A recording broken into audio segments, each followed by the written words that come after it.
Sumoribau harapan, digital platform ilmu dicurahkan membimbing murid demi kejayaan SPM 2024. YouTube jadi video pilihan, jimat masa muda dicapai dan kau sendah. Guru pakar ilmu dikongsikan, SPM cemerlang, impian terbina. Kolaboratif bersama jaringan, CPD PLC jadi budaya. Bayu Sumoribau Spm 2.0 sifat terus setia, secara percuma namun berkualitas tinggi.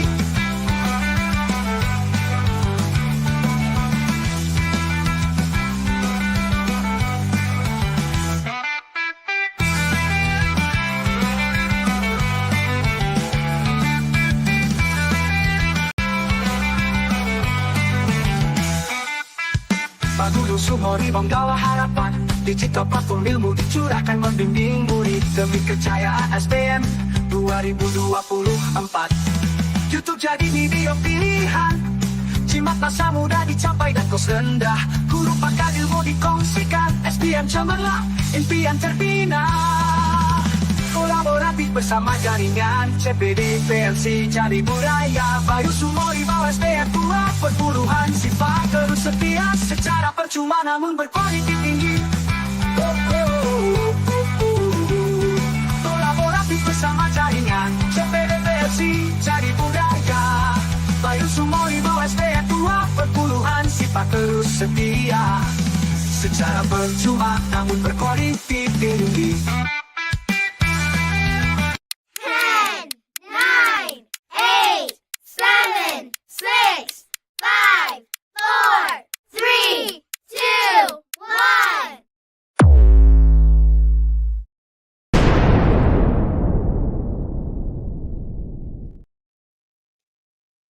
Good day everyone. Salam keluarga Malaysia, salam Sabah Maju Jaya, salam sepakat Sabah Hebat. The Honourable Datuk Haji Raisin bin Saidin, Director of the Sabah State Education Department, the Distinguished Hajah Nuraini Elias Fauzia binti Derin, Deputy Director, Learning Sector, Sabah State Education Department, as the Chairman of Bayu Sumoribau Spm 2.0, the Distinguished Madam Masnia binti Masrin, Senior Assistant Director, Science and Mathematics Unit, Learning Sector, Sabah State Education Department, as the Vice Chairperson of Bayu Sumoribau Spm 2.0, the Distinguished Mr. Haji Zainal Abidin bin Haji Sheikh, Kudat Acting District Education Officer, as the Chairpersons for the Sumoribau SPM 2.0, and also our esteemed speaker today, Cikgu Taufik from SMKA Tun Datuk Mustafa LIMAUAN. A warm welcome to all audience, including District Education Officer, educator, students, and parents who are joining us online today. I'm Miss East, SIC Plus Officer from Languages Unit, Learning Sector PPD Papar, serving as your moderator today. Welcome and thank you for joining us live in Bayu Sumoribau SPM 2.0, which is a program jointly organized by PPD Kudat and Sabah State Education Department Learning Sector, alongside our strategic partners from the Kudat Principal Team, in collaboration with the Kudat District Principals Association, and networks from PPD Beluran, PPD Kuala Penyu, PPD Tuaran, PPD Papar, PPD Telupid, PPD Ranau, Melter, and academic YouTuber Guru Malaysia. Today's sharing will last for 2 hours. Your focus and attention are highly appreciated, and we hope you will gain valuable insight from this session. Attendance link will be provided before the session concludes for attendance, records, and e-certificate in SPL KPM. Please stay with us until the end of the broadcast.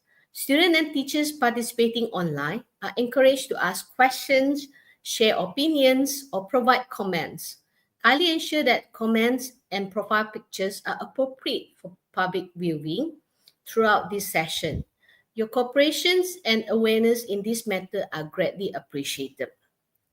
Before we begin this sharing session, let's start with a prayer. Therefore, I would like to invite Al-Fadil Ustaz Muhammad Haidi bin Saimin, Assistant Officer from the Islamic Education Unit, PPD Kudat, to lead the prayer recitation. Ustaz, the floor is yours. إلى حضرة النبي المصطفى رسول الله صلى الله عليه وسلم الفاتحة. أعوذ بالله من الشيطان الرجيم. بسم الله الرحمن الرحيم. الحمد لله رب العالمين الرحمن الرحيم مالك يوم الدين. إياك نعبد وإياك نستعين. اهدنا الصراط المستقيم صراط الذين أنعمت عليهم غير المغضوب عليهم ولا الضالين آمين. Bismillahirrahmanirrahim. Alhamdulillahirabbil wassalatu wassalamu ala Sayyidina Muhammad wa ala alihi wa ashabihi ajma'in. Ya Allah, ya Tuhan kami, pada hari yang penuh bermakna ini, kami berhimpun dengan penuh rasa kesyukuran di atas nikmat-Mu yang tidak terhingga.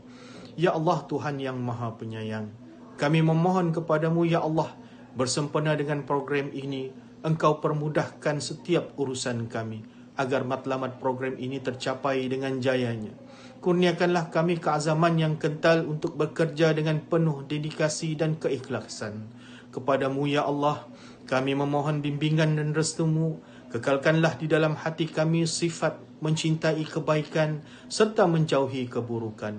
Ya Allah, ya Tuhan kami memohon dengan kekuasaan dan kehendak-Mu, Engkau anugerahkanlah kepada kami kesihatan dan kekuatan agar kami mampu mengorak langkah, berpadu tenaga menjayakan program ini. Engkau semaikan di dalam hati kami semangat persahabatan dan pemuafakatan agar dengannya pekerjaan kami menjadi mudah.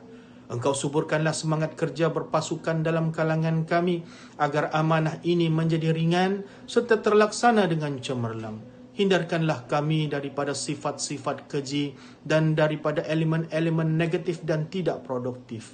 Ya Allah, Tuhan yang Maha Pemberi kesejahteraan, jadikanlah perhimpunan kami ini perhimpunan yang dirahmati dan perpisahan kami selepas ini perpisahan yang terpelihara dari segala bencana. Rabbana atina fid dunya hasanah wa fil akhirati hasanah wa qina adzaban nar. Wa sallallahu ala sayyidina Muhammad wa ala alihi wa sahbihi wa sallam. Walhamdulillahi rabbil alamin. May the session proceed smoothly and be filled with blessing for the pursuit of meaningful knowledge. Thank you, Ustaz, for leading the prayer earlier. Now we proceed to the much anticipated sharing session. Before that, allow me having the honor to introduce the profile of our special guest speaker this morning, Mr. Taufik. Hi. Hello, Is. Morning. Okay. Let's have your first slide. Can we go to your first slide? Sure. I know you have an impressive profile. Okay. Our speaker today, Mr. Taufik, is a recipient of the prestigious 2021-2022 Chevening Scholarship. Whoa. Is a dedicated English teacher with extensive experience in educational leadership, research and innovation, and language assessment. He's passionate about improving English language education. He actively engaged in collaborative professional development initiatives at both local and international level. As we can see, you can actually read his achievement in the slide there. Quite very impressive. He has been participated in conference and also he has involved in innovation as well. So are you ready this morning, Mr. Taufik? Yes, I'm very ready. I'm excited. I hope all the students and also the audience, they are ready. They have their notes down. Okay. For the session. Okay. I know you are ready, but I'm actually quite nervous, although I'm not the speaker. Now, this morning, we are having 4 students with us as well. So they are the Form 4 students from SMK St. Joseph Papar. So we have the first persons here, Madani. Madani, can you wave to the camera? Hi. And then we have the second person here with us, Vanessa. Vanessa, say hi. Okay. And we have the third person here, Nicholas. Okay, and we have the last students with us, Iva. Okay, so they will be here with us to do during the learning session with Mr. Taufik. Okay, Mr. Taufik, the floor is yours. Okay, thank you very much, Miss Is. Okay, Bismillahirrahmanirrahim. Assalamualaikum warahmatullahi taala wabarakatuh, and a very good morning to the team of Bayu Sumoribau, the four students that we have here joining us live from SMK St. Joseph Papar, and also the lovely audience. Okay, I hope all of you are ready to listen to this webinar. And hopefully you will be able to attain a lot of knowledge about the speaking techniques and tips, which as we already know, it will be, all of you will be sitting for the examination next week, starting on Monday until Thursday. Okay, but before we start, I would like to express my sincere gratitude to team Bayu Sumoribau for giving me the opportunity to share my knowledge, about the tips and techniques about English language speaking for SPM 1.019 paper 3. Okay, all right. So I hope all of you have are all settled.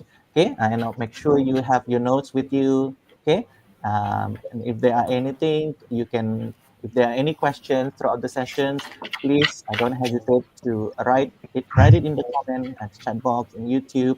Okay, and then you can straight away ask the questions. Okay, all right. So without wasting any more time, I will begin my session now. Okay, so for this session, basically what I'm going to do is I'm going to cover three contents lah. Okay, the first one is an overview of the speaking format, as well as the general tips. Okay, and then what are some of the essential speaking skills that you require in order to excel, okay, during your assessments, which will happen next week. Okay, and then also we are going to see some sample answers, some sample questions from various materials, as well as the exercises. Okay, and we have four students with us today, like I mentioned. So they will basically participate and then demonstrate how the speaking assessment will be conducted. Okay, so let me begin with the assumption. So the assumption of the SPM 11193 about the range of marks that you should score in order to get for your CFR scale. Okay, so basically what we have on the screen displayed here is the students, my students last year, who scored all C1 for all her paper. Okay, as you can see here, okay, there are 24 marks for speaking papers, and I think all of you should be aware that speaking carries the biggest mark, because even though there's 24 marks altogether, but the weightage is 25%. So basically it means that it is the only paper whereby the mark is being enlarged to 25 marks. So it is important to score well for this paper. Okay, so as you can see here, this is just based on the assumption. This is not an official one, but I hope this can give you a general idea of where your mark should stay. Okay, for instance, like if you score and 1 until 5, it is categorized under A1, A6 until 10, A2, 11 until 15, B1, 16 until 20. You should probably fall under the category of B2 in the CFR level. And if you consistently score within 21 to 24, okay, you probably will be categorized as a C1 speaker. Okay, all right. So basically, for speaking, what are the assessment skills? Okay, so it's quite important to get to know what are the criteria. Okay, when you sit for an examination, when you sit for an assessment, it is wiser to know that, and it's also important to know that what aspects are being evaluated. Okay, all right. So basically, I think we all know, all students know, because your teacher should have informed you about what are the assessment criteria. So we have 4 assessment scales here. Okay, the first one will be overall spoken performance. Okay, and then the assessors will cover three skills lah. Okay, the first one is grammar, vocabulary, as well as communicative competence. So by now, you should be aware that overall spoken performance, the mark will be given by your own teacher, who will act as the interlocutor. Okay, so 6 marks will be given by your own teacher. Okay, and then the remaining 18 marks will be given by assessors who come from different schools in your district. So basically, in order to get all 6, okay, all score 24 marks, what you should be able to do? Okay, for overall spoken performance, in order to score the highest band, okay, you should be able to understand questions directed at you. Okay, and then you should also be able to talk about difficult topics. Okay, and then you should also be able to keep the conversation going and speaks with little help. So basically, when you're speaking, it all comes naturally to you with little or no hesitation at all. Okay, in terms of grammar, okay, so let's look at the grammar aspect. What is being evaluated actually? So some of the students, they are very how do I say? They are very nervous when it comes to grammar. Okay, but actually for grammar, what is being assessed is your ability to speak with few grammar mistakes. We don't expect perfection, but even though I know some of you are able to speak flawlessly, okay, but over here you can see that even with few grammatical mistakes, grammatical errors, you are still eligible to be awarded band 6. Okay, also, you should be able to use different sentence types. So we know, right? There are four types of sentences. The first one is simple sentence, compound sentence, complex sentence, and compound complex sentence. So your knowledge should be able to assist you in, like when you are talking, you should incorporate all different type of sentence. And then you should also be able to link your ideas clearly. How about in terms of vocabulary? So vocabulary is all about your choice of words. Okay, you should be able to talk about difficult topics using a wide range of words, and also you should be able to choose them carefully in order to show clear meaning. So in the sense that your choice of words should reflect your ability to choose the most precise words. Okay, and then last but not least is the communicative competence. So basically, what is communicative competence? The general idea of communicative competence is whether you are able to speak fluently or not. Okay, if you have so many pauses or not, if you have fillers, a lot of fillers or not. Okay, so basically, under the communicative competence, you will be evaluated on your ability to speak fluently, whether you are able to manage conversation easily, okay, meaning you are able to take turns, you don't really dominate the conversation all the way, and also you are able to connect ideas to what your partner's saying. So this is very important, yeah, because students sometimes they get carried away when they are talking, and they forgot to relate to their to their partner's idea. Okay, so it is quite important because if you want to score the higher band, you must be able to relate your partner's idea. Okay, so basically now what we have here is the speaking format. So I think by now you should be able to, I think you are all already aware, but let's just recap a little bit, yeah? Okay, so basically for speaking assessment, okay, there will be 3 parts. Okay, the first part is called interview, second part is long term, and then the third part is discussion.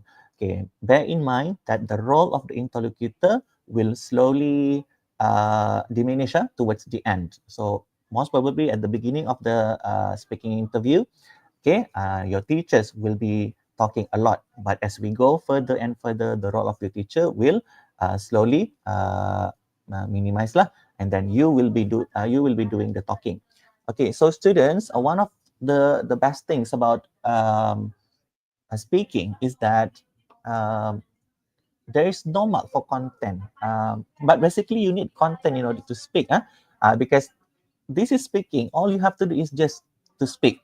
Because some assessors usually, when they start assessing, okay, everyone will have their mark 0. Okay, it's not like the writing paper where everyone will start with 100 marks, and the more mistakes you do, the lower your mark will be. But for speaking, the assessors should begin with the mark 0. And then as you begin talking, and then you continue the conversation, and you go all the way to participating in your discussion, so slowly your mark will improve. Okay, will be given from 0, and then slowly it will go up to band 1, band 2, band 3, as long as you are able to give an evidence of your ability. So it's very simple, very straightforward. If you have the criteria for all the particular bands, band 1 until band 6, okay, teachers will gladly give you the highest band. But all you have to do is speak, okay? So if you don't speak, then how we are going to put you in the upper band? Okay, and one more thing, assessors, okay, your teachers, usually they will not penalize you. Okay, meaning that this is one of the best things about CFR, meaning that because we celebrate the can-do statement, right? So if you are able to demonstrate the criteria for band 3, band 4, band 5, and all the way to band 6, okay, assessors and teachers will gladly give you a C1. Okay, there's no reason to hold you to hold the mark, the highest mark for you, if you're able to demonstrate that you belong in that particular band. Okay. All right, so for interview, we have two phases. Okay, the first phase is general introduction. So remember, for general introduction, the purpose is to put you at ease. Okay, but you are not being evaluated yet. Okay, this is just to make you warm up lah. Okay, because sometimes students tend to have this tend to be very nervous, kan? All right, and then phase 2, specific themes. Okay, this is the part where assessors will start assessing you under the specific theme. Sometimes it's going to be related to you, and sometimes it's also about your daily routine. Okay, in the long term, we have individual tasks, and then you also have to answer your partner's topic. And then also in the discussion part, there are 3 components. The first one is discussion, okay, whereby you will be given 6 points. And then you have decision making. So bear in mind about decision making. So sometimes when students enter this phase, decision making, they forgot that they are not given any time to discuss, because once you enter decision making, you only have 1 minute to come up with a decision. So sometimes students, they tend to forget, they thought they will be given, some time to discuss with his or her partner, but actually there is none. Okay, and then last but not least is the extended question. Okay. Okay, now moving on, we slowly go into part 1. So this is the first part, whereby it is called the interview session. Okay, so the session usually lasts from 3 until 4 minutes. There are 2 phases, like I mentioned just now: the general introduction, the specific themes. Okay, and what is being evaluated here? The purpose of the task is for you to respond appropriately by giving personal information. Okay, now what we have here in the screen is actually a sample script. Okay, a sample script read by the interlocutor. Okay, your teacher at school. Okay, for instance, we have here, good morning. Okay, I'm ... and this is my colleague. So the colleague here is referring to the assessor. He or she will just listen to us. So first of all, we'd like to know something about you. And then we have a few here. We have the main questions. Okay, the main questions is the one being asked to candidate A and also candidate B lah. And then if you see here, this is called backup prompts.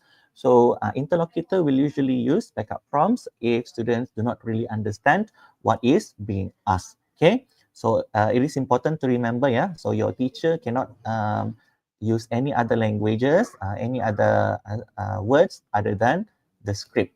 Okay, so it is advisable not to ask anything to your teacher. Okay, if possible, you should direct your question to your partner. Okay, all right. Okay, let's try with our first speaking partner. Okay, Aiva and Madani, are you ready? Hi, sir. Yes. Okay, all right. So Madani will be the candidate A, and also Aiva will be candidate B. Okay, all right. So shall we start now? Yes. Okay, all right. So good morning. I'm Sir Taufik, and this is my colleague, Miss Is. She will just listen to us. First of all, we would like to know something about you. Okay, candidate A, what's your name? Hi, my name is Madani Iwana, and you can just call me Madani. Okay, thank you. And candidate B, what's your name? Good morning. My name is Aiva Lai. You can call me Aiva. Okay, thank you. Madani, where do you live? I currently live in Kampung Kelanahan. Okay, thank you. And Aiva, how do you come to school? I usually come to school by car. Okay, thank you. All right, so that is the end of our session. So from the live this question and answer session just now, so I would say that both our speakers, okay, Madani and also Aiva, has this tendency to give very straightforward answer, which is good, okay, because the purpose of the first point, the first page is actually to put you at ease, okay. So this is the sample answer that I've already provided lah. Okay, candidate A, what is your name? So my name is Madani. Okay, if possible, kan, throughout the even at the beginning of the interview, try to showcase your ability to use good vocabulary. Okay, even though this part is not being assessed yet. Okay, for instance, okay, I go by Madani. Okay, and then also like Aiva just now, you can use, like, most people call me Aiva. Okay, because the purpose is to put you at ease, kan? So if possible, okay, try to speak to use lengthy words lah, so that you will be able to stop the nerve, to calm yourself. Okay, all right.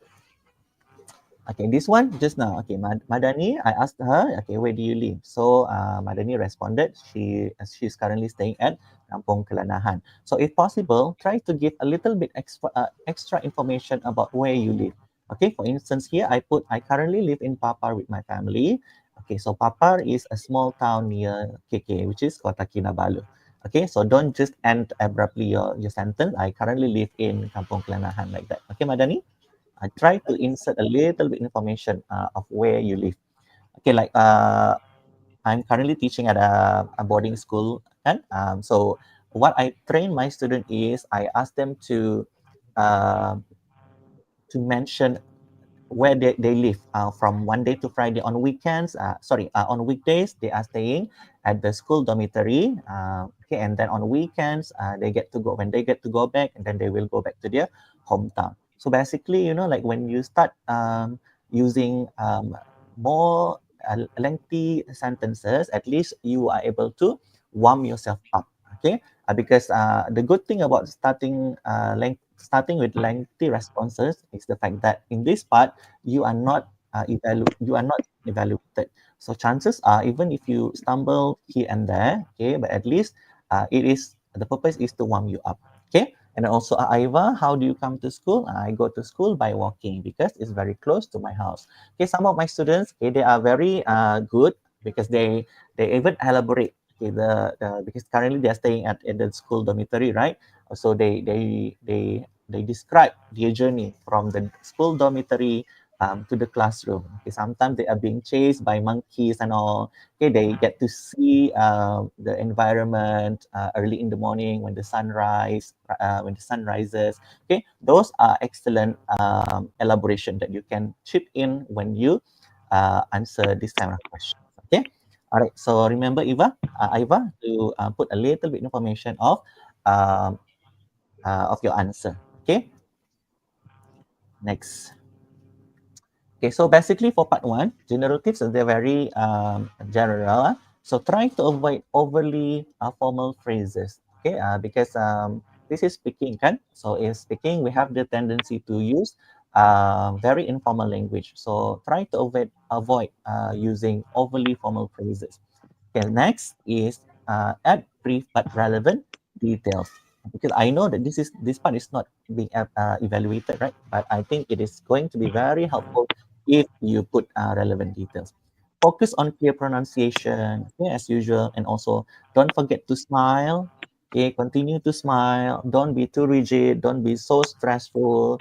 Okay, don't show. I know all of us are nervous. Okay, but once you enter this phase, okay, make sure you are already calm down lah, and then try to smile to make your interaction more relaxed. Okay, now let's enter part one, phase two. So I like to remind you that this is the part where assessors will begin awarding marks. Okay, so remember, everyone will start with 0, and the more you speak, the higher marks you will be given, provided that you fulfill the criteria lah. Okay, all right. So what we have is the sample script, usually read by the interlocutor.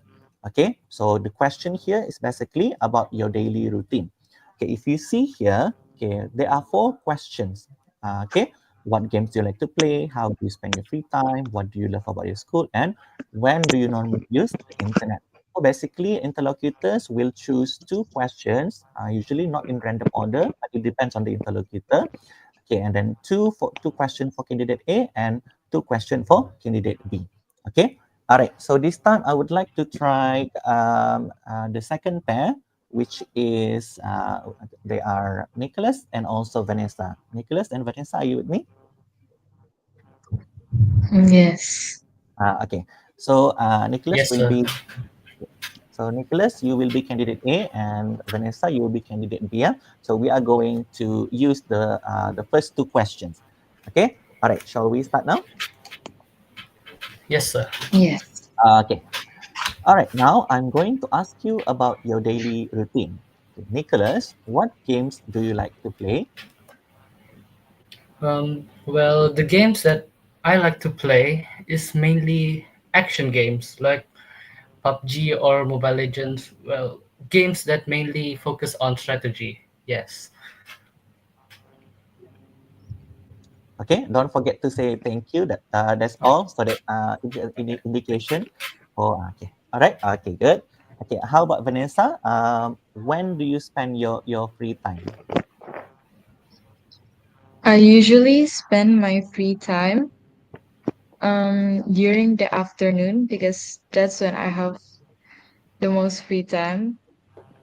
And also sometimes at night. That's all from me. Thank you. Okay, thank you. All right, as you can see in the screen, okay, so Vanessa, I'm so sorry about Nicholas. I forgot to switch on the timer just now. So Vanessa, you only spend like less than 30 seconds for this questionnaire, which I believe is not a good strategy because for this part, you have 4 minutes to spend. Okay, 4 minutes to spend. So just like an analogy, okay, I gave you 4,000 ringgits, okay, but you only use like 100 ringgits. So it's quite, it's a loss for you because this is speaking. So if possible, try to speak at great lengths, okay? Okay, so I'm going to give you this technique lah, which is called as the Thai technique. T, what does Thai means? Okay, Thai means T refers to introduce the topic, and then I basically means you have to provide information, and also E means give an example. So I'm sure there are a lot of techniques that your teachers have taught you, but this is what currently I'm doing lah, with my students. Okay, so if you do this topic, it will help you. Sorry, if you do this technique, it will basically help you to describe your point. Okay. For instance, just now when I asked Nicholas what games do you like to play, so Nicholas directly gave his response. Okay, without any introduction, without any conclusion. So I think Nicholas, your response will be much more. How do I say? Much more structured. Okay, if you put introduction and then you give the content and then you provide a little bit conclusion. Okay, all right. So let's see sample answers. So maybe you can start with, I really enjoy playing video games, especially adventure games. Okay, you don't give away the answer yet, but start with introduction. Okay, and then I usually play in the evenings after school. I like adventure games because they have exciting stories and let me explore different worlds. Okay, so over here, you provide information to support the topic that you have just introduced. But at this point, you have not given your answer yet. So when you give the example, it is then when you give the exact answer. For example, I love playing Minecraft because I can build my own world and be creative. It's a lot of fun and I can play with my friends, which makes it even better. So the idea of phase two is that if you provide lengthy responses, assessors usually will be able to determine whether you can be placed directly on band 1 or you can skip to band 2. Okay, because the longer you speak, the more evidence we get to hear whether you belong in band 1 or band 2 or even band 3. Okay, so because this is the phase 2 is the beginning of uh, the part where assessors will start giving you marks. Yeah. Okay. Next, let's see another sample answer of how do you spend your free time here using this technique. Okay, so remember T is to introduce the topic. In my free time, I like to read books and watch TV shows. So basically, in my sample answer, there are two things that the candidates do. Okay, which is read books and watch TV shows. Okay, moving on. I usually read fantasy books because I love stories with magic and adventure. When I watch TV, I enjoy comedies because they make me laugh and help me relax. So when you provide and supply information to the topic, okay, your response will become even longer. And then when you even add more examples, okay, that's the for me it's the reason enough to place you in the better band. For example, I'm reading Harry Potter right now, and I watch a show called Friends because it's funny and easy to watch after a long day. Okay, so remember the idea is to speak longer because this is the part where assessor will begin evaluating. Okay, thank you, Nicholas and Vanessa. Okay, now let's move on to Taufik, uh, yes. Taufik, sorry to interrupt a while. Just want Okay, to ask, before they were asked to answer, were they given any time to do their draft?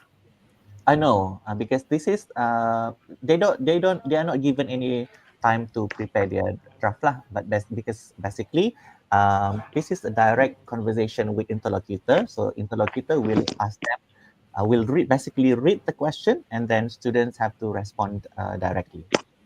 Okay, so that means that they really have to practice have giving long responses in their daily life.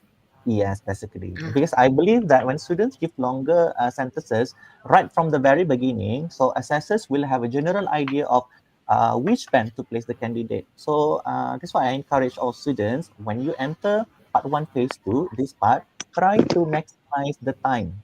Okay, you are given 4 minutes. That's why I purposely created the analogy. I give you 4,000 ringgits to spend, but you only spend like 300 ringgit, and then you return all the money back to me. I don't need the money. You need the money. Okay. okay, I understand that. Okay. Okay. All right. Thank you. Okay. Let's move on to Aiva and also Madani. Are you with us? Yes. Yes. Okay. All right. Okay, Madani. What do you love about your school? My school holds a special place in my heart because of the supportive environment it provides. I love how the teachers are always willing to help us to understand our lessons and how my classmates make every day enjoyable. That's all from me, sir. Okay. All right. Aiva, when do you normally use the internet? Today I'm going to talk about internet. I normally use internet right after school because that's where when I get my access to my phone, which is connected to the internet. And I really love internet because internet gives me so much information, especially as a student, where I really depending on internet to study. That's all for me. Thank you. Okay, thank you. All right, so basically for these two questions, okay, still, so Madani and also Aiba, I wish you provided longer responses so that it will give me a general idea of where to place you, whether you qualify to be placed on band 3 or band 2. But most probably, because on the screen we only have 1 minute 60 seconds kan. So you didn't even use or maximize your time very well to provide the lengthy response, but it's okay. Okay, like I mentioned, okay, if possible, try to use the Thai technique, meaning that you introduce the topic first. I think Madani, you tried a little bit just now with something you love about your school. Okay, and then also you provide your answers, but less elaboration, kan? Okay, so moving on. Okay, this is the sample answer that you should provide lah if you wish to extend your response. Okay, for instance, over here, oh, sorry. Okay, I love many things about my school, but what I love the most is my supportive teachers. Okay, which is the same idea with Madani just now. So try to describe a little bit about your teachers. Okay, my teachers are willing to help and they make learning fun by using interesting activities in class. If possible, try to tell us who the teacher you are who this teacher you are referring to and what interesting activities that she or he usually conducts in his or her lesson. Okay, and then this makes the school feel like a second home to me. And then okay, the example, for example, last week my English teacher organized a storytelling activity and it was so much fun. Moments like this make me love my school even more. Okay, so Madani, I hope you have the general idea about how to begin and then elaborate and also give examples for this topic. Yes, sir. Okay, excellent. Okay, next, let's review the topic that I asked Aiva just now, which is when do you normally use the internet? Okay, all right. So you begin with the topic first. I use the internet every day, mostly in the evening. Okay, and then I remember Aiva did answer the question the same way like this lah. Okay, I use it to watch videos, do my homework, and talk to my friends. It helps me find information quickly and makes learning easier. Okay, for this information, I think there are missed opportunities for you to highlight your ability to use what do I call cohesive devices.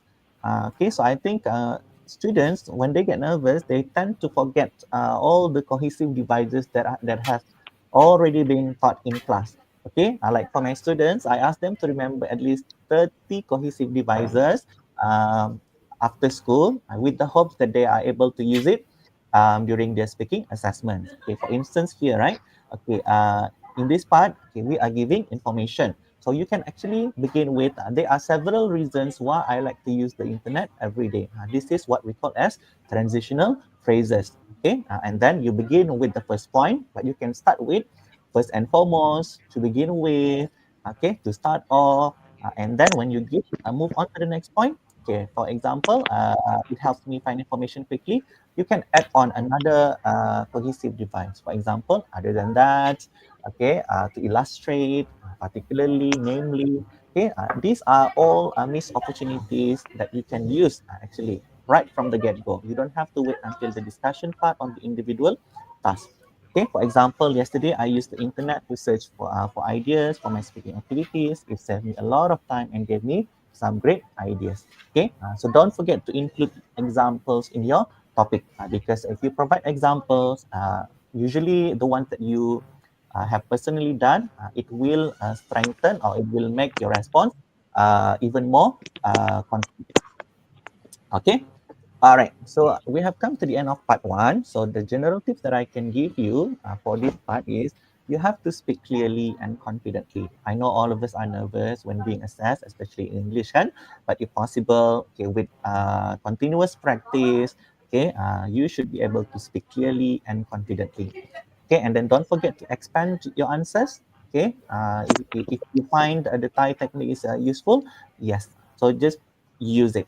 Okay, if your teachers have taught you some other techniques, okay, also go with the style that you prefer the most. Okay, but don't forget to expand your answers. Also include examples and stay on topic and don't forget to keep smiling. Okay, I know when you get nervous, some students, okay, they look like they are going to die, right? Okay, all pale and white. Okay, try to smile. Okay, make yourself at peace. Okay, all right. Okay, Let's Taufik, yes. before we proceed to the next part, Are we having a short break after this part or after part 2? After part 2 should be okay. After part 2 we are having, okay, but before we go to part 2, there's a question that I would like to highlight for SMKKM Maju Jaya. The student says Cheng, he asked, if I accidentally laugh, would it affect my marks? There are two there. Like soalan saya, adakah boleh kita ketawa kah time bertutur? Okay, if it's natural laugh, meaning that it happened spontaneously, it is not going to affect your mark. But bear in mind, okay, masa tetap berjalan, okay, because you only have 4 minutes to demonstrate your ability to speak. So let's say when you are talking and then you find it very funny and then you spontaneously burst into laughter, of course, your marks will not be affected lah. Like I mentioned just now, speaking is all about your ability to speak. So I think laughter in some way is not going to affect your marks, but don't make it too frequent lah. Like I mentioned, if it's spontaneous, it shouldn't be a problem. Okay, thank you, Taufik. By the way, just to reconfirm, each candidate is given 2 minutes or 4 minutes? It's not each candidate. Basically, once we enter part 1, the time will start 4 minutes. So 4 it's up minutes. to 4 minutes. So it's up to the students to speak at great length to maximize the 4 minutes. It's not necessary for one student to speak 1 minute, one student to speak 1 minute. But if they are well trained, they should be able to allocate themselves at least 1 minute for each. Or the idea is just to speak at great length. Elaborate. Okay, meaning to say we shouldn't just answer like, what do you like about your school? I like it's internet, I like friends, but you must mention more about that. Okay, there's another question. Hey teachers, I would like to ask, if I elaborate more, would I be granted to get more marks or not?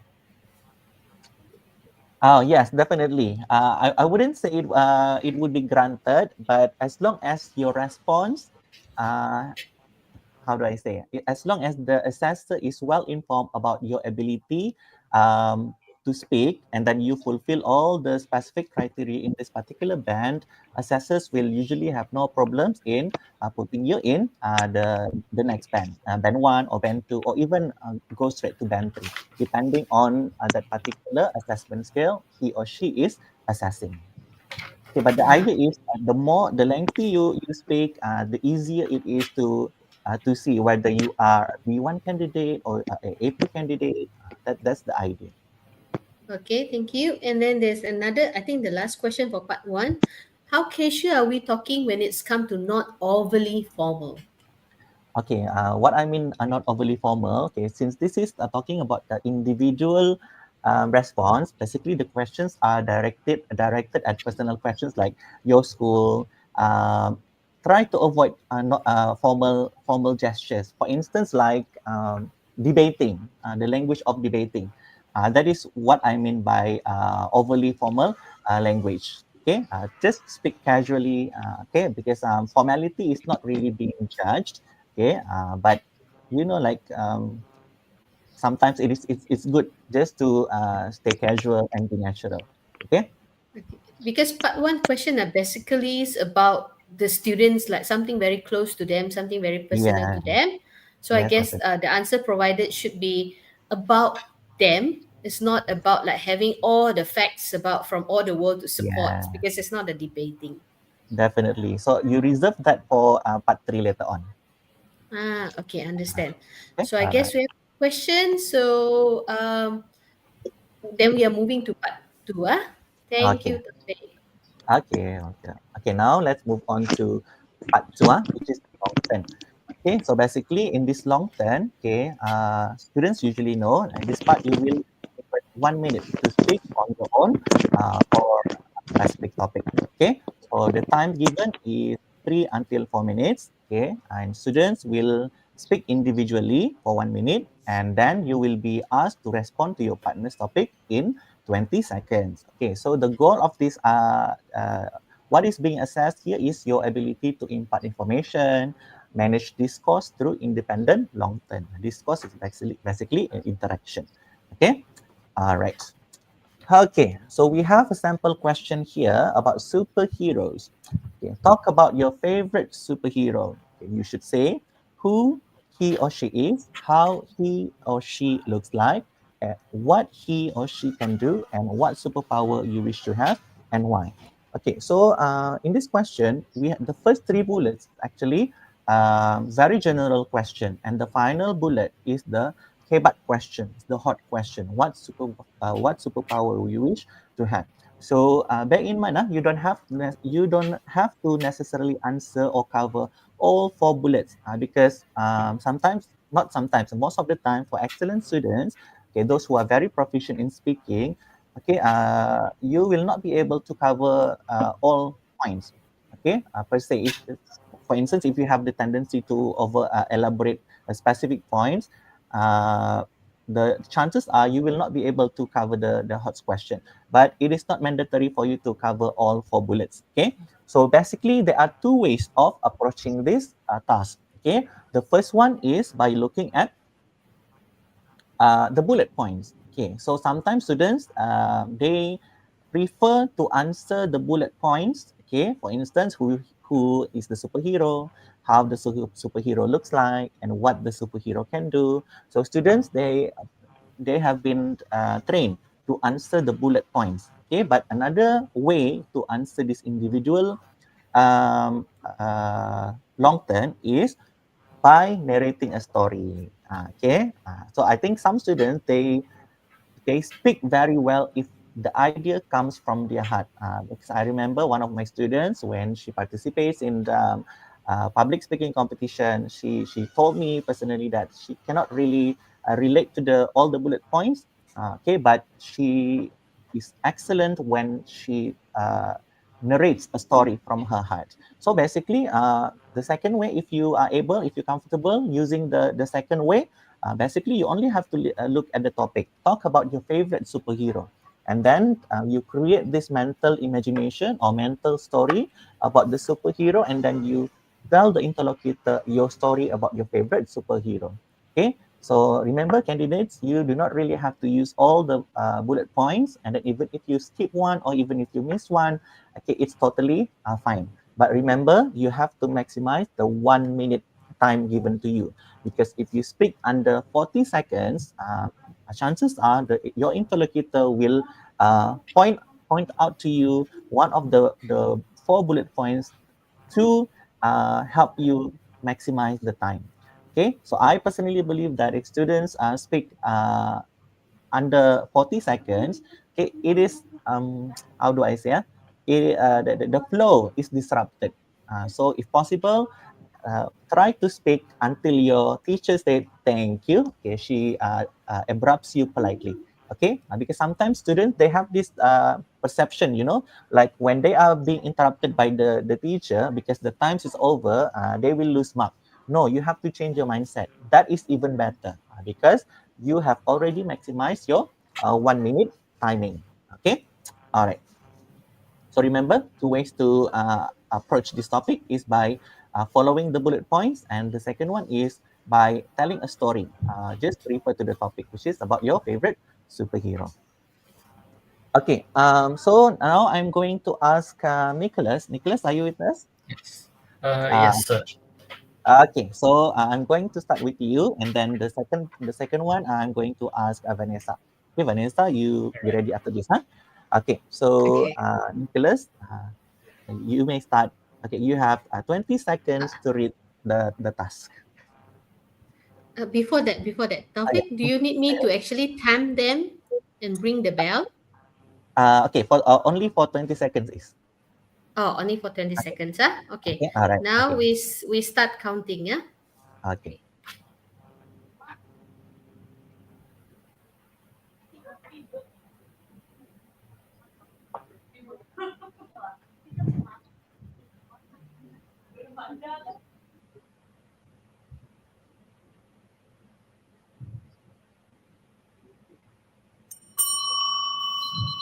All right, you may start now. Right. Okay. So My favorite superhero. My favorite superhero would be Superman. So, well, everyone knows who Superman is, but I will continue to elaborate about Superman. So, Superman, he has a muscular body and also a big S logo on his shirt, which really resembles um, his identity, the big S. Yes, and what he can do is, well, Superman has a lot of superpowers, and one of them is super strength, and also he shoots lasers from his eyes. Yeah, and what superpower I wish to have? Well, Okay, I good. the All super. right. Oh, okay. Okay. Thank you, Nicholas. You have maximized All your right. time, 1 minute. Okay. Which is okay, first of all, great answer. Okay. So basically you approach this topic by answering the bullet points, right? Yes. Okay. But personally, I would say this does not affect your mark lah for me.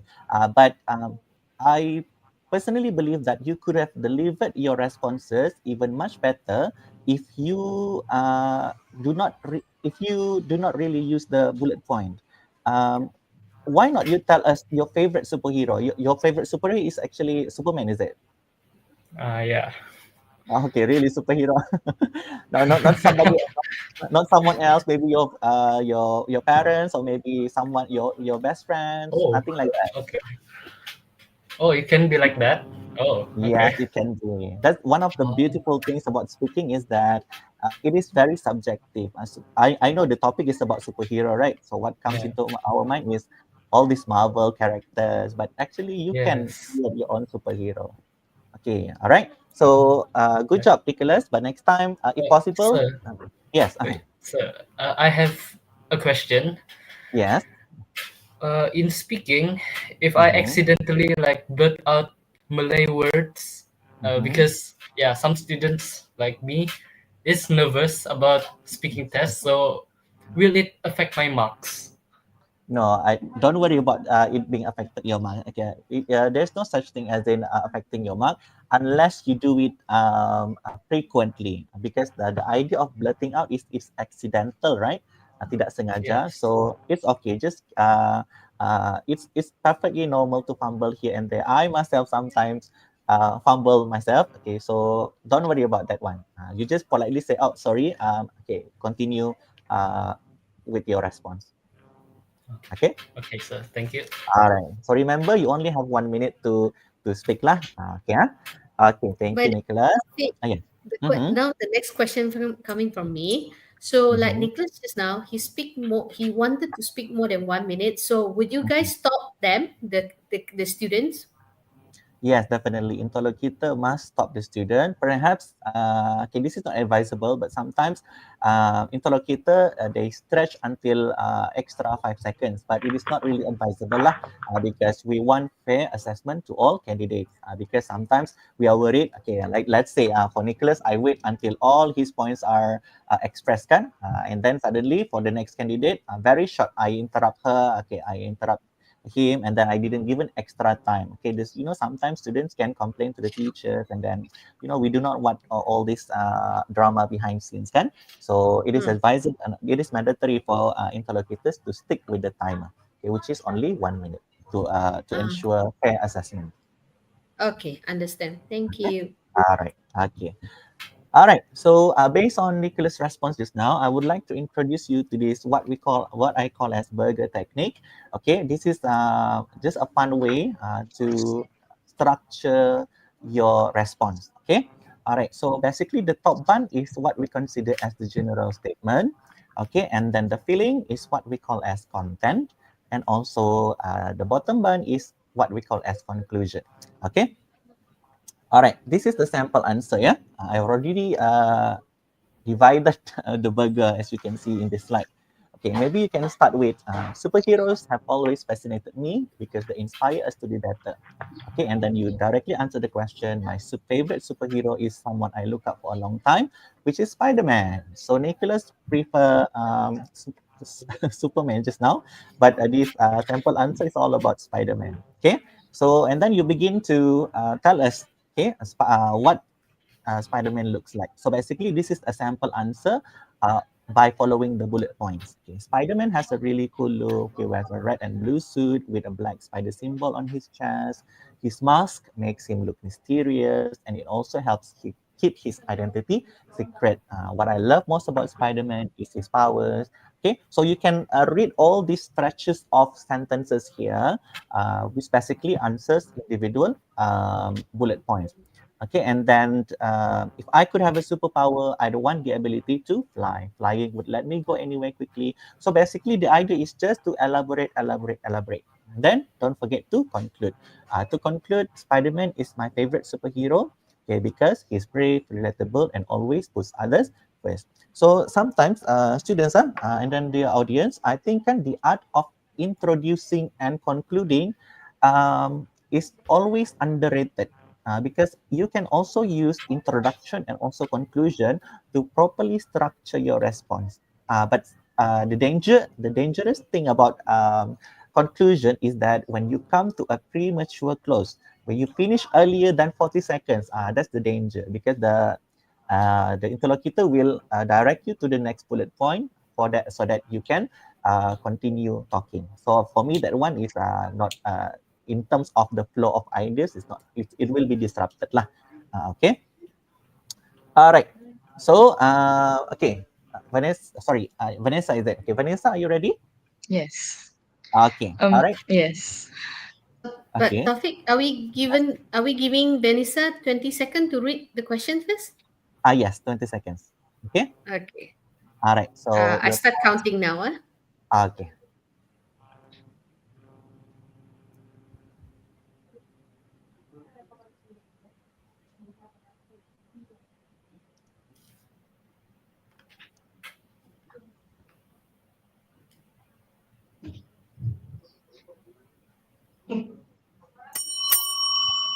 Okay, Vanessa, are you ready?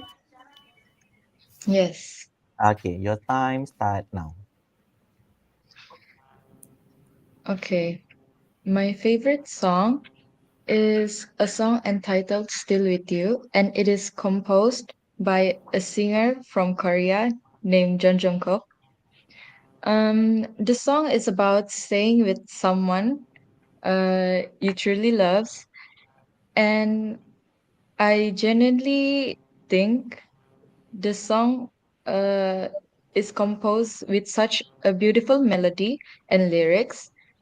When even though it is in another language, uh, the melody and the lyrics when I translate it really relates to me, and I learned that um, although there are different language, although there are language barriers among us, we can still understand each other through beautiful things like songs.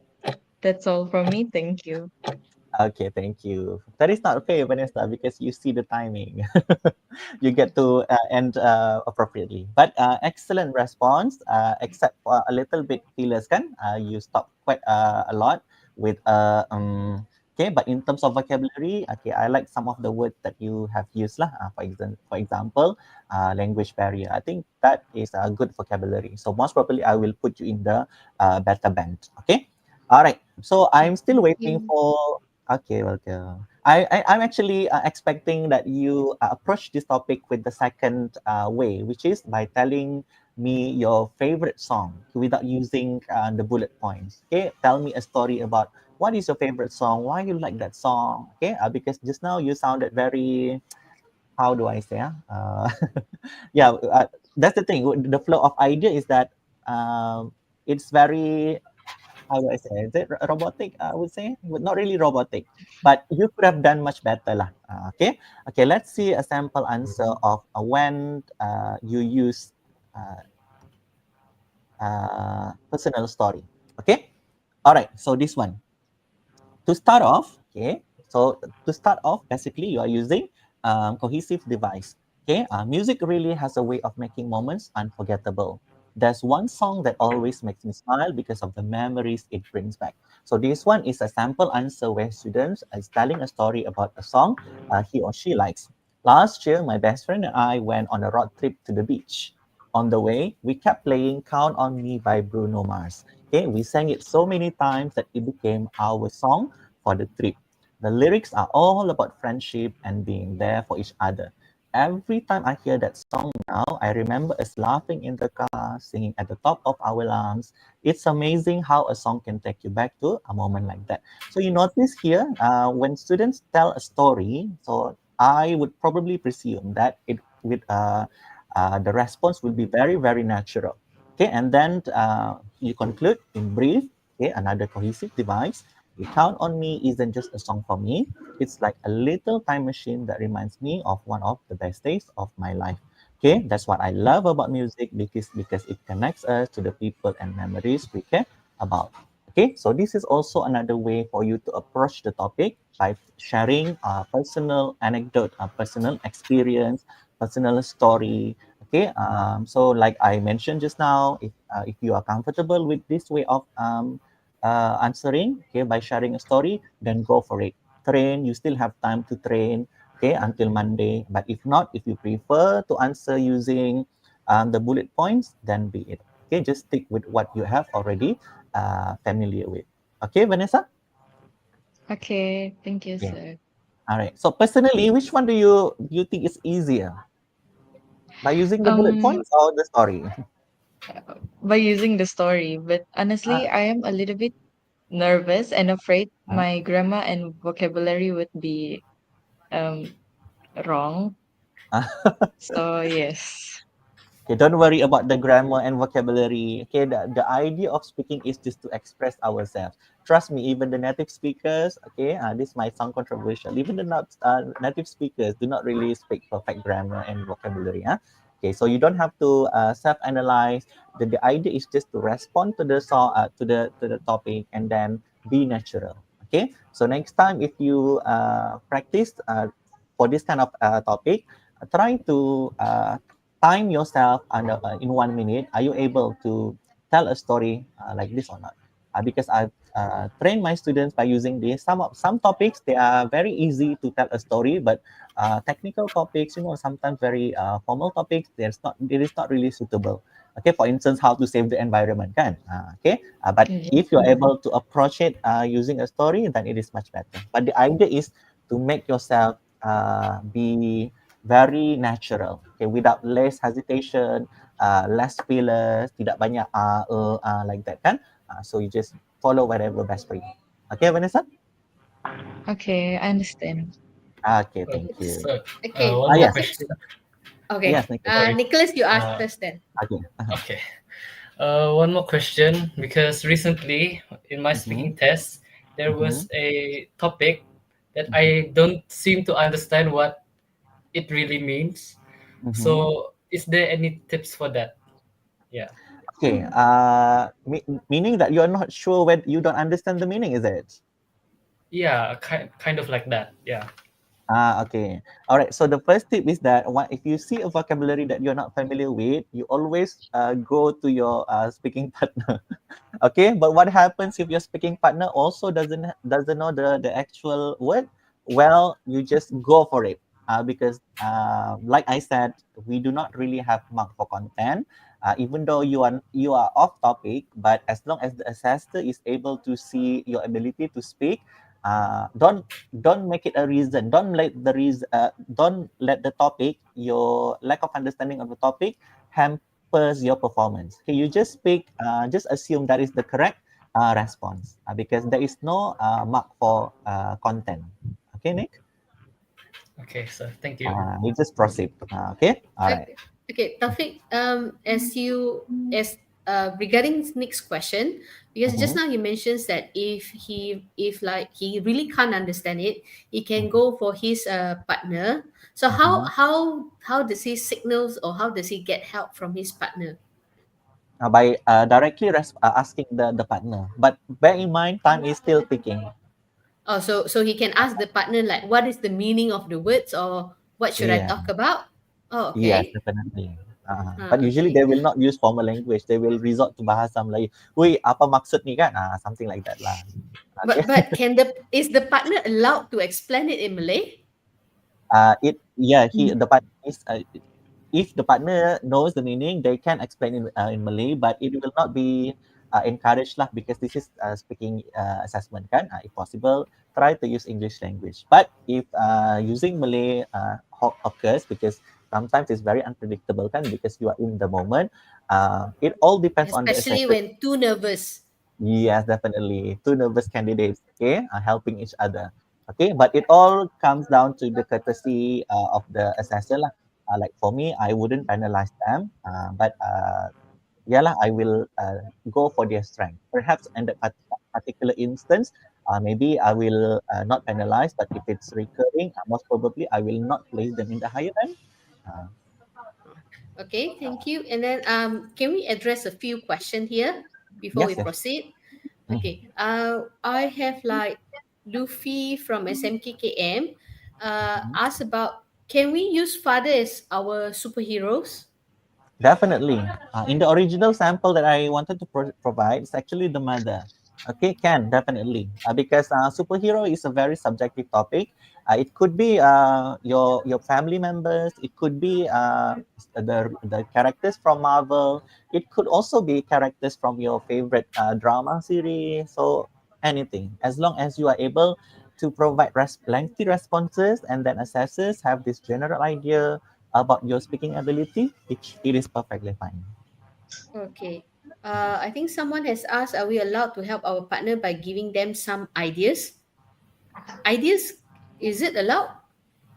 Okay, because in this part, each student will only be given 1 minute. I really discourage the partner to help the one being asked, because if you help the one being asked, uh, helping means provide spoon feeding the partner. Then that it means, even though the partner is being spoon fed, but basically like assessors, they know the even though you are able to repeat what is being spoon fed to you, but basically the answer does not come from you kan. So I would discourage this. Only respond to your partner if they require, if they come to you for help. Don't Ah, interrupt them when they are answering or giving them ideas, because we have the time limit kan. okay, understand Uh, for that. mhm, And I have another question. mhm. Uh, I have a question to ask for part two. If I accidentally answer the third question and not the second question, will I get my marks deducted? You mean the bullet, is it? Bullet points. I don't know. Maybe the student Fleur can actually further clarify it in the chat box. Yeah, That's because I think he or she is referring to the bullet points. It's okay. You can answer the questions in random order. So if you want to start from the hot question, it's also can. But the idea is to maximize the time limit by speaking relevantly about the topic. okay. Thank you, Taufik. We have the next question. Teachers, can I ask, if I speak a lot, is it overshadow my partner? Do my marks will be deducted? Okay, so this one I have to check for which part, because in part two you are given 1 minute individually, so there is no issue of overshadowing your partner. Okay. In this, I guess Yasmin means that the next part, which you will touch on it later. yes. And then we have Julie, who is a Mhm. teacher. Would like to ask, would marks get deducted if someone stutters naturally? Okay, so teachers, okay, the idea of status naturally, I wouldn't use the word deducted, because like I mentioned just now, teachers usually, when we start assessing, we will begin with zero. So you have to refer to the rubric, always stick with the rubric, okay, whether the candidate, even despite with the starter, okay, whether you are able to place this particular candidate in the upper band. Okay, you always have to refer, because this kind of thing is quite subjective, right? So I cannot speak for everybody. But if students, maybe in terms of vocabulary, if the student, despite the starter, the student are able to use good vocabulary, why not place in the upper band? Okay. Also in terms of grammar, despite the starter, if the students are able to use past tense when narrating a story, so we can put it in the upper bands. Okay, depending on what the assessor is assessing at the particular time. Okay, but Okay. the idea of deducting marks, I don't think there's a reason to deduct marks, because speaking we don't really deduct marks. There's no such thing as deducting marks. Okay. Okay. We have the next question. By the way, I noticed a lots of students from SMK Kota Marudu this morning. Hello to the Ah, students there. Okay, because we have the next question from the student there as well. My mhm. name is Rainer from SMK Kota Marudu. If time is up, can I ask for a little extra time to continue the conversation? I think no, right? Yeah, This no. this this is not a conversation, but this is Yeah. your time provided to I mean for you to pause your response. Mhm. Okay, and we have the next question from Evron. Good morning. In a recent briefing for SPM speaking, we were informed that students are not allowed to talk to each other or discuss at all during preparation. When we have clarification on that, I guess this might be a teacher's. This one is in part one, is it? I don't think there is a discuss. For part one, there is no discussion for part one. Sorry, part two. But follow whatever it is being is being taught during the session. But for me, that's why I said I cannot speak for everybody. Okay, it's up to the courtesy of the assessor. Okay, if you think that is not allowed, then stick to it. Okay, but like maybe I come from the background that I had this idea that I really want to help the students. Okay, like some little things like that wouldn't really, if it doesn't really affect anything, so uh, then be it lah. Okay, but we discourage all those kind of things. I think maybe the teachers asked just now regarding Nicholas' question and also one of the viewers' questions, in the sense that if they don't have any ideas, can they actually ask their partner? So maybe for the teachers, when you ask, is actually discussion. For part two, if the particular candidate, okay, if he or she is stuck, this particular candidate cannot ask the interlocutor, so interlocutor cannot really help the student. So what usually will happen is that the student will resort to their partner. Okay, of course it is discouraged to allow that kind of discussion, but if it happens, okay, like I mentioned, time will still take. So it is a shame like that the students are not able to maximize their topic. I rather have them, like have this little, this not discussion, little help in terms of maybe they are asking for vocabulary, rather than the students keep silent all throughout that 1 minute. Because of like what Nick mentioned just now, kan? He didn't even know the meaning of one word, and then don't let that one word affect your performance because you are afraid. And then what happens is that you didn't speak, because this is a speaking test, so we need to hear you speak. So if you use that 1 minute to go silent, so why not, kan? I think a Yeah. little bit help from the partner will be very helpful. Okay, I think you have indirectly answered the next question that I will be asking from nobody. Mhm. Asking, hi teachers, I'm Stephen Wong. Teacher, if I didn't talk, can I get marks? You don't.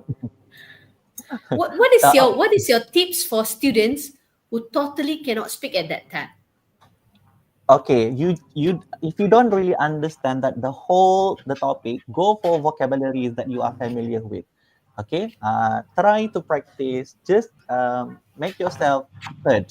Okay, use any familiar vocabulary from the prompt in order to speak, because at the end of the day, speaking, like I mentioned, teachers really want to help you. Everyone starts from zero, so the moment you speak even a little bit, okay, we will have that evidence of your ability to speak, even though not much lah. Okay, so basically, try to speak. Even if you're off topic, just speak in English language, because this is speaking. So if you don't speak, we will not have any evidence to put you in the better marks. Okay. Uh, Uh, uh, and this next question, can I ask, did the time start at part one? Meaning to say, I guess the students means that in part 1, are we having time limit? Yeah, definitely. So all parts they will have time limit. Okay, the moment we greet you, okay, the 4 minutes will start in part one, and then in part two, okay, you have 1 minute individually, and then 20 seconds to respond. But in our webinar, we didn't do that lah. Okay. Okay. Okay. And the next question, I think Ija Ahmad, good morning. Can I ask my partner what is the meaning of a word in Malay? We covered that just now. The answer is yes, because when you really run out of ideas, so your partner is your lifesaver. Because teachers, they are, the assessors, they are not allowed to actually to explain the meaning of the words. And we go for the next question from Tracer. If we forgot the cohesive devices, would it affect the marks? Okay, we don't really use the term affect the marks lah. Like I mentioned just now, if you are able to use cohesive device, that will be a reason enough to place you in the upper band. So just in case, like in the particular instance, okay, you forgot to use cohesive device. So basically, if you will be stuck in that particular band lah. For instance, okay, starting from part one until now, we are moving to part two. Okay, the assessor has already placed you in band three, and then suddenly you forgot to use all these good cohesive devices, meaning that we have reason not to place you in band 4 or in band 5 because you forgot that one. But there is no such thing of deducting marks, because the moment assessor has placed you in band 3, okay, assessor cannot go down to band 2 just because you forgot the cohesive device. Okay, and I think we have the last question here. No, Mhm. questions are coming up. More and more questions now. Okay. One of the students asked, if I can't answer the question, what can I do? Like I mentioned just now, okay, try to use any vocabulary that you know. Okay, try to speak, because try to avoid from giving silence, because when you are silent, okay, we will basically we couldn't help you. Okay, interlocutor will only have to point you to this question, but at the end of the day, it is all up to you to speak, because assessors cannot speak and the interlocutor also cannot help you, but the only thing that can do is only pointing at the question or use backup questions. So my tip is, try to use any familiar vocabulary that you know and just go for it. Just speak, right? Because if Yeah, you don't just speak, you totally wouldn't get any mark. But if you speak, yeah, there's chance there, right? Uh, definitely. okay. And I have Kashirin. Hi, teachers. If I'm candidate A and I started a lot in the test and my partner time is wasted, do I just give candidate B to speak first? uh in part two, is it? No, cannot like that. Because as uh, I guess so, because it's like each of the candidates in part 2, each of them would be having 1 minute. So yes, even if you definitely. started a lot, only Mhm. you will only deduct from your 1 minutes, not the 1 minutes of other candidate. Yes, definitely. So Uh, I think the issue of starter, it is being mentioned quite a lot, kan? Okay, students, if you started a lot, you don't worry about your marks being deducted. There is no such thing as assessors deducting your mark.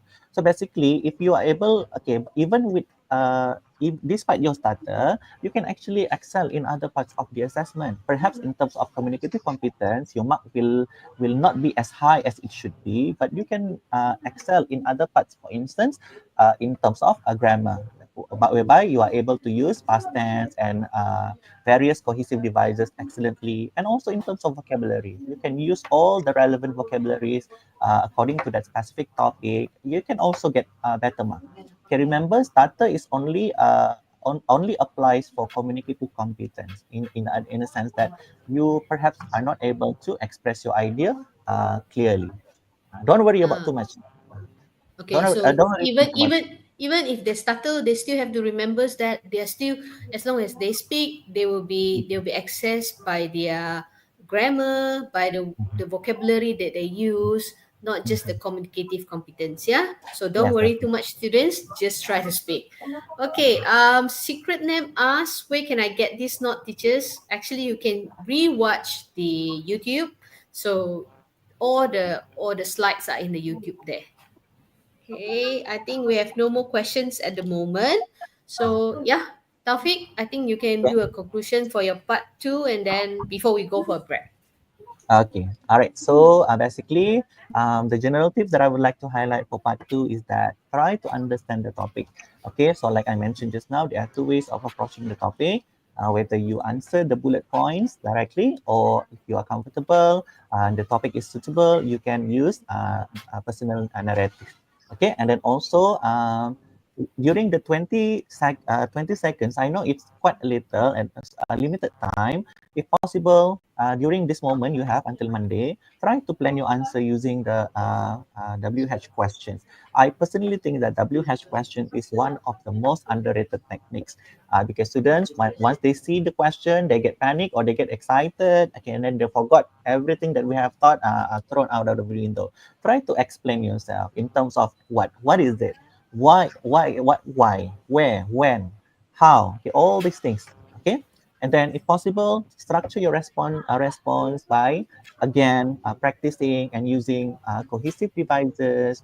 Okay, highlight, showcase your ability to use cohesive devices. Like if you starter a lot, okay, try to use cohesive devices because even with the starter, assessors will directly be able to locate. Oh, that is one good cohesive device despite the starter.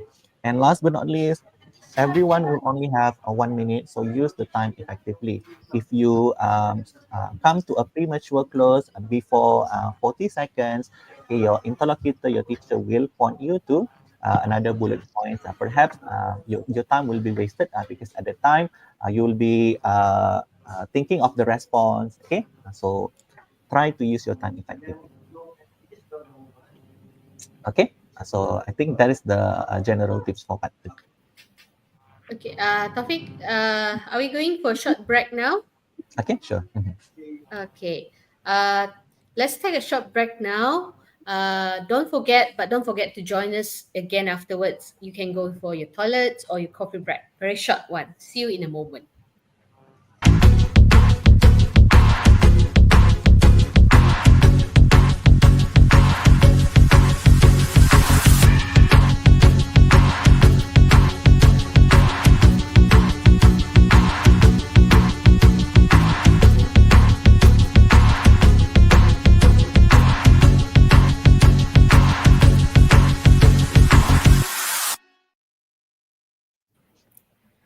Okay, it's really a very short break. I hope you managed to catch your toilet or coffee break. Let's dive into the second session together. Okay, but before we go into your part 3, I have a few questions to ask. Now, one of the students say, any tips on how to stop being nervous in speaking exam? I would say, okay, because for the purpose of assessment, it is quite natural to feel nervous. But it is for me. I also feel nervous at the moment, even after plenty of experience of delivering webinar. I do feel goosebumps. Okay, but it's natural. Okay, to feel nervous. But as long as you don't let the nerve gets the best of you, you should be okay. So my tip is to practice, practice, and practice. Okay, with your speaking partner. Okay, every time you have a moment, okay, call your speaking partner and then try to speak. Uh, Try to practice as much as you can. And remember, the teacher, your own teacher, will be your interlocutor. So hopefully, by seeing a familiar face, okay, it will make your nerve get away lah. Okay. Okay. I think we have another question from my name is Luton. Can I ask for meaning? I think just now we have mentioned that you can, but you have to ask your partner for that because if you ask the teachers, they can't because it's already stated in the rules. They can't explain to you, right? So they have to resort to their partners. And we have another Kashirin. If our partner was absent, what will happen? Okay, so what happens is that perhaps you will not proceed with the actual um, uh, how do I say turn lah. But it all depends on with your on it all depends on your teacher. So on that particular day, when you report to your teacher your attendance, so if your partner is absent, you have the choice whether you want to proceed with a dummy or whether you want to wait until your partner is present. But cases like this, you have to refer back to your teacher in charge. Okay. And then I have Amin here from SKM again. What if our partners doesn't speak anything? Okay, so for part two, is it? Or part three? Okay, if your partner doesn't, part two, Yeah, is I it? think it's part 2. Okay, so how do I say this is quite very subjective. So basically, maybe you can give as a responsible partner, maybe you can help your friends lah to give them something to speak, to give them idea to talk about. Okay, but at the end of the day, don't abandon your partner lah. Okay, I think that's the reason why you you have your partner. They help each other, but don't spoon feed lah. I would say you can help them, but don't spoon feed. What I mean by spoon feed is that you supply them the sentence only for them to repeat. Because at the end of the day, assessors, okay, they will know that that is not the original answer. So at the end of the day, we still have plenty of time to practice. So practice, practice, practice. Okay. Okay, understand. So we actually have a few questions here from like Faizu from SMK Beluran 2, and we have two, but I think their question is related with part 3 because they asked about what if their partners are so late in giving responses. I think we will come back to address this later. Could we? Okay. Okay. So Sure. Sure. you will go into the part 3 discussion. Thank you, Taufik. Uh, okay. All right. So let's move on to our final session, which is part 3 discussion. Okay. So remember, in discussion part, the role of the interlocutor will slowly relegated lah. Okay. All right. So 4 to 5 minutes. Okay. The time given here is 4 to 5 minutes. So remember, in part 3 discussion, you have 3 things to do. The first one is you have to discuss content point. The second one is you have to make decision, and then also you have to answer the extended question, which is the HOTS question. Okay, and then of course you have to impart information, exchange information, use speculative language, and negotiate with each other. So all these will be evaluated under discussion. Okay, so before we go further into discussion, okay, it is important to practice your turn taking, yeah? Okay, so I would like to address some of the questions being asked earlier in terms of overshadowing a partner. Okay, so it is important for you to learn how to the art of taking turns in and speaking. Okay, so you do not really want to dominate the conversation on your own, but make sure you also practice turn taking. I will explain about this more in my next slides. Okay, so the topic here we are given is what are the features of online classes. So we have fun, interactive, active participation, direct feedback, time saving, and also convenient. Okay, so the next pair, Madani and also Aiba. Are you ready? Yes. Yes, Okay. sir. All right. So allow me to discuss a little bit before we practice. We practice together. Okay. So basically, of this should be in the form of a mind map lah. But because if I put it in a mind map, the slide will become even smaller. So I'm afraid some of the audience will not be able to see all the content points. But basically, over here you will get the discussion part. So you will be given 6 points. Okay. Like I mentioned over here, part 3 discussion. I like to use this analogy of playing ping pong. Okay, so candidate A or candidate B, what is the thing that you should do now is perhaps you can arrange who will begin the conversation. Okay, because there is mark for students who initiate the conversation. This is the upper band. Once we enter part 3, we are talking about band 4, band 5, and band 6. Okay, all right. So students will be able to go into the upper band if you are able to show um, you are able to initiate the topic, you are able to maintain the topic, and you also able to close. So like what I'm currently doing with my students, okay, so part 3, one must start first. Okay, you have to decide who will start first. That one will be the leader. Okay, and that particular candidate also will be the leader in decision making. Okay, so by doing so earlier during your practice, you will not waste a lot of time by during the actual assessment that okay, you should be the leader, okay, you should start first, no lah, you should start first.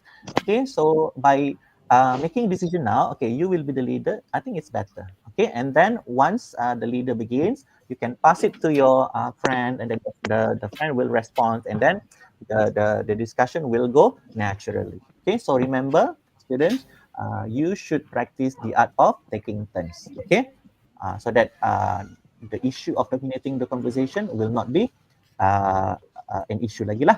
Okay. All right. So perhaps okay, can you share with us in the live chat box? Okay, what are some of the ways that you start the discussion? Okay, students, usually how do you start your conversation for this part? Okay. All right. For my part, okay, I would like to highlight to the students. Okay, once you enter this part 3, okay, it is advisable. Okay, this is not mandatory, but this is just from my perspective. I think it would be better if you look at each other and then just ignore the interlocutor, because the interlocutor, the role will be very little. Okay, interlocutor and assessor will just listen to your discussion. So what I would suggest is that you change your seating arrangement, and then you face each other with your partner. Okay, you don't have to look at the interlocutor anymore. Okay, and then you can use all this start of sentences. Okay, you can, okay, for instance, candidate A. Okay, if you already said, okay, candidate A, you will start the conversation, the discussion. Okay, you can use all this type of sentence. Let's begin by exploring what makes online classes effective. So basically, you address the topic. And then I think we can agree there are a few features. Shall we start? Okay, and then like I show in the slide right now, you can use all these kind of sentence starters in order to start the discussion. Okay. For instance, okay, the topic is about features of online classes. What comes to your mind first?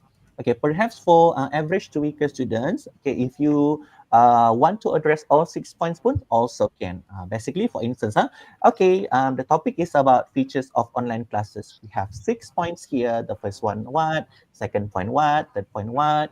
Okay, by doing so, by addressing all 6 points pun, okay, you can also showcase your ability to use cohesive devices to start with. Other than that, moreover, okay, even though it's just addressing the content points.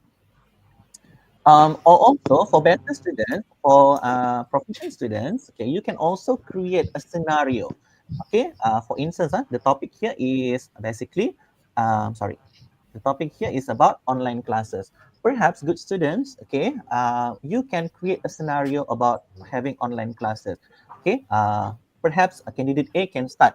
Oh, last night I participated in an online classes and I find it really, really interesting. Okay, the topic we are given today is online classes. Okay, let's discuss. You know, like creating that particular scenario in your mind and using it to open your discussion. Okay, all right. After starting the discussion, okay, candidate B will respond. So what candidate B have to do is to start a turn. Okay, after being asked, okay, candidate B will respond, oh, from my perspective, a point that really adds value, ataupun like one point that stands out to me, okay, a feature that I think deserves attention is, if I had to pick one key feature, it would definitely be, okay, right? Or you can all use all this kind of sentence to start a turn. And then moving on to asking for opinion. So all this, the art of discussion, okay, you have to practice a lot lah. Okay, for instance, instead of asking, I also notice my students, they have the tendency to ask, how about you? What do you think? How about you? What do you think? Okay, it's not wrong. Marks will not be deducted. Don't worry about that. But if you want to get better marks for vocabulary, try to use some of useful sentence. For instance, I'm curious about your perspective. Okay, by saying that, so the next your partner will be able to share his or her own opinion after listening to your sentence. Okay, next one is, does this resonate with you? These are some of the good vocabulary and also effective ways of asking for opinions. Other than, how about you? What do you think? Okay, and then in the next part, how about you? What do you think? Okay, they are students. Remember, there are multiple ways of asking for opinions other than how about you and what do you think?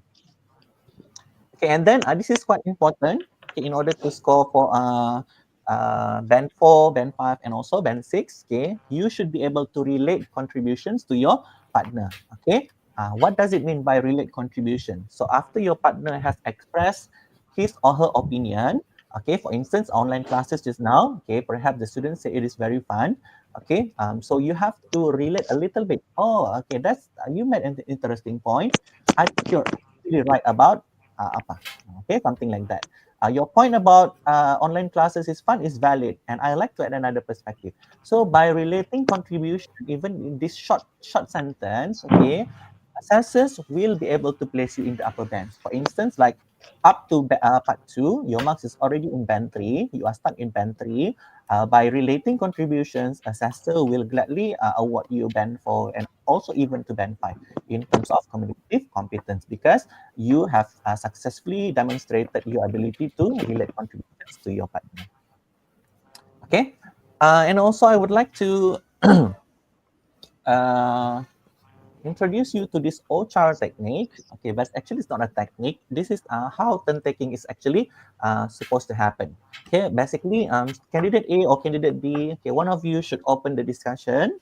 Okay, and then candidate B, the partner should clarify and then ask and then relate and also response. Okay, this is, you introduce the topic first and then you highlight the specific point. Okay, and then throughout your discussion, make sure to engage your partner and then relate, then develop the discussion. Okay, let's see an example of how this occurs.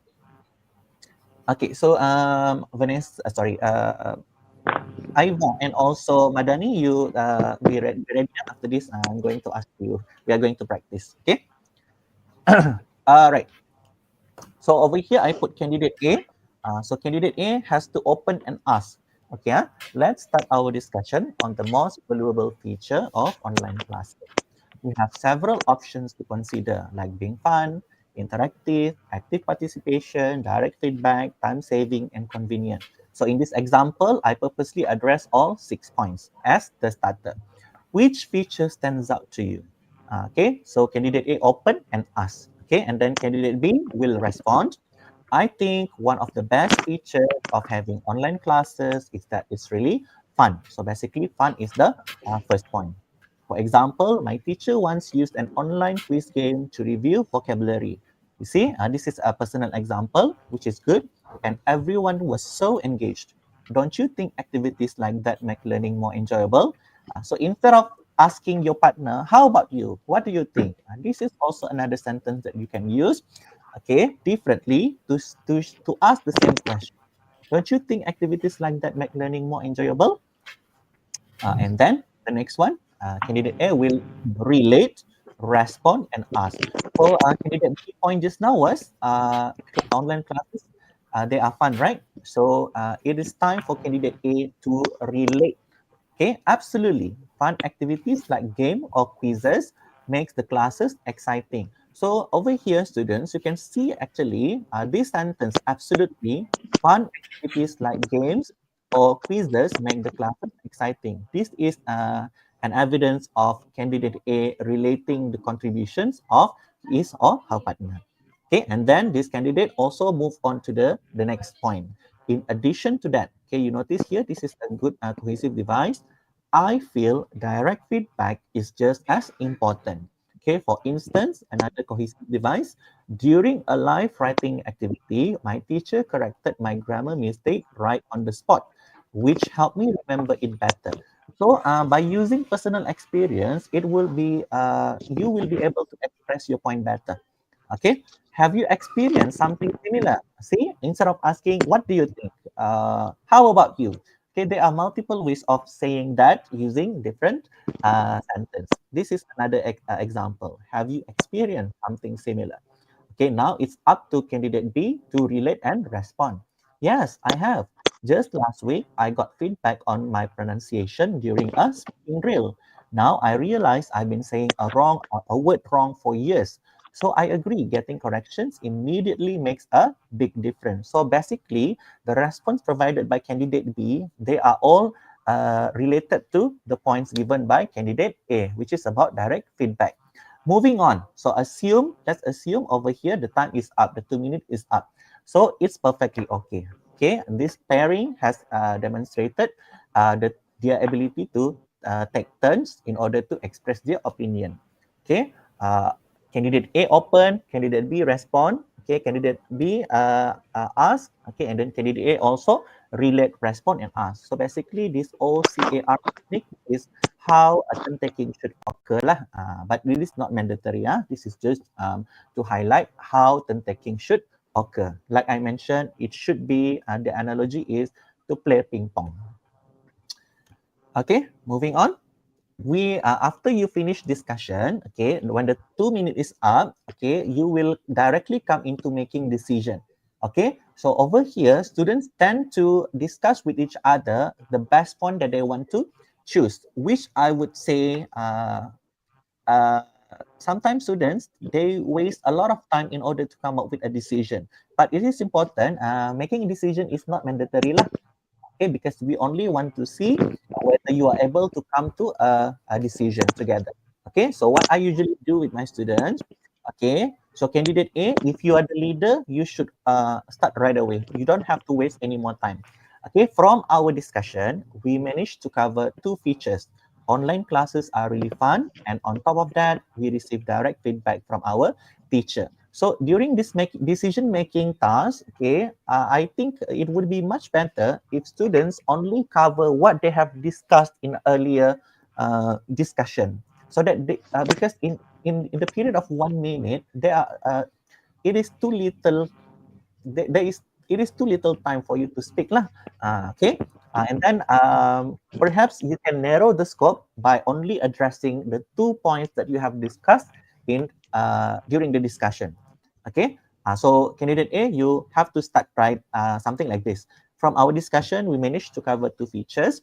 Online classes are really fun, and on top of that, we receive direct feedback from our teacher. Which one do you prefer the most? Okay, so candidate A is asking the opinion of candidate B. So candidate B can respond. Like I told you just now, okay, online classes are fun and they make learning enjoyable. I'm sure there are many fun applications online waiting to be used in our classes. Do you see eye to eye with me? See, another way of saying, what do you think? Okay, students, don't repeat what do you think, how about you multiple times. There are other ways of saying that particular sentence. For example, do you see eye to eye with me? Okay, so over here, candidate B only has to repeat what he or she has mentioned during the discussion. So if you notice, candidate A just now, the point is fun, right? And then candidate B prefers, candidate B, the point given is actually fun. Candidate A chooses feedback, right? Immediate feedback. So basically, what I suggest is that you only recap what you have already discussed during the discussion.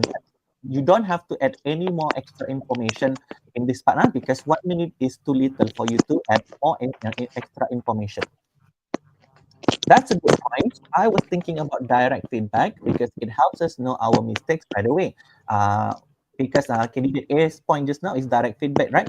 Okay, but on a second thought, I share your perspective that online classes are fun. Okay, so the final sentence here, I share your perspective. Basically, candidate A is agreeing to candidate B's suggestion. Okay, excellent. In conclusion, we both agree that the best feature of online classes is fun. That's all from us. Okay, so remember, within 1 minute, you have to open. Okay, you have to ask, and then candidate B, okay, you have to specify your point that you have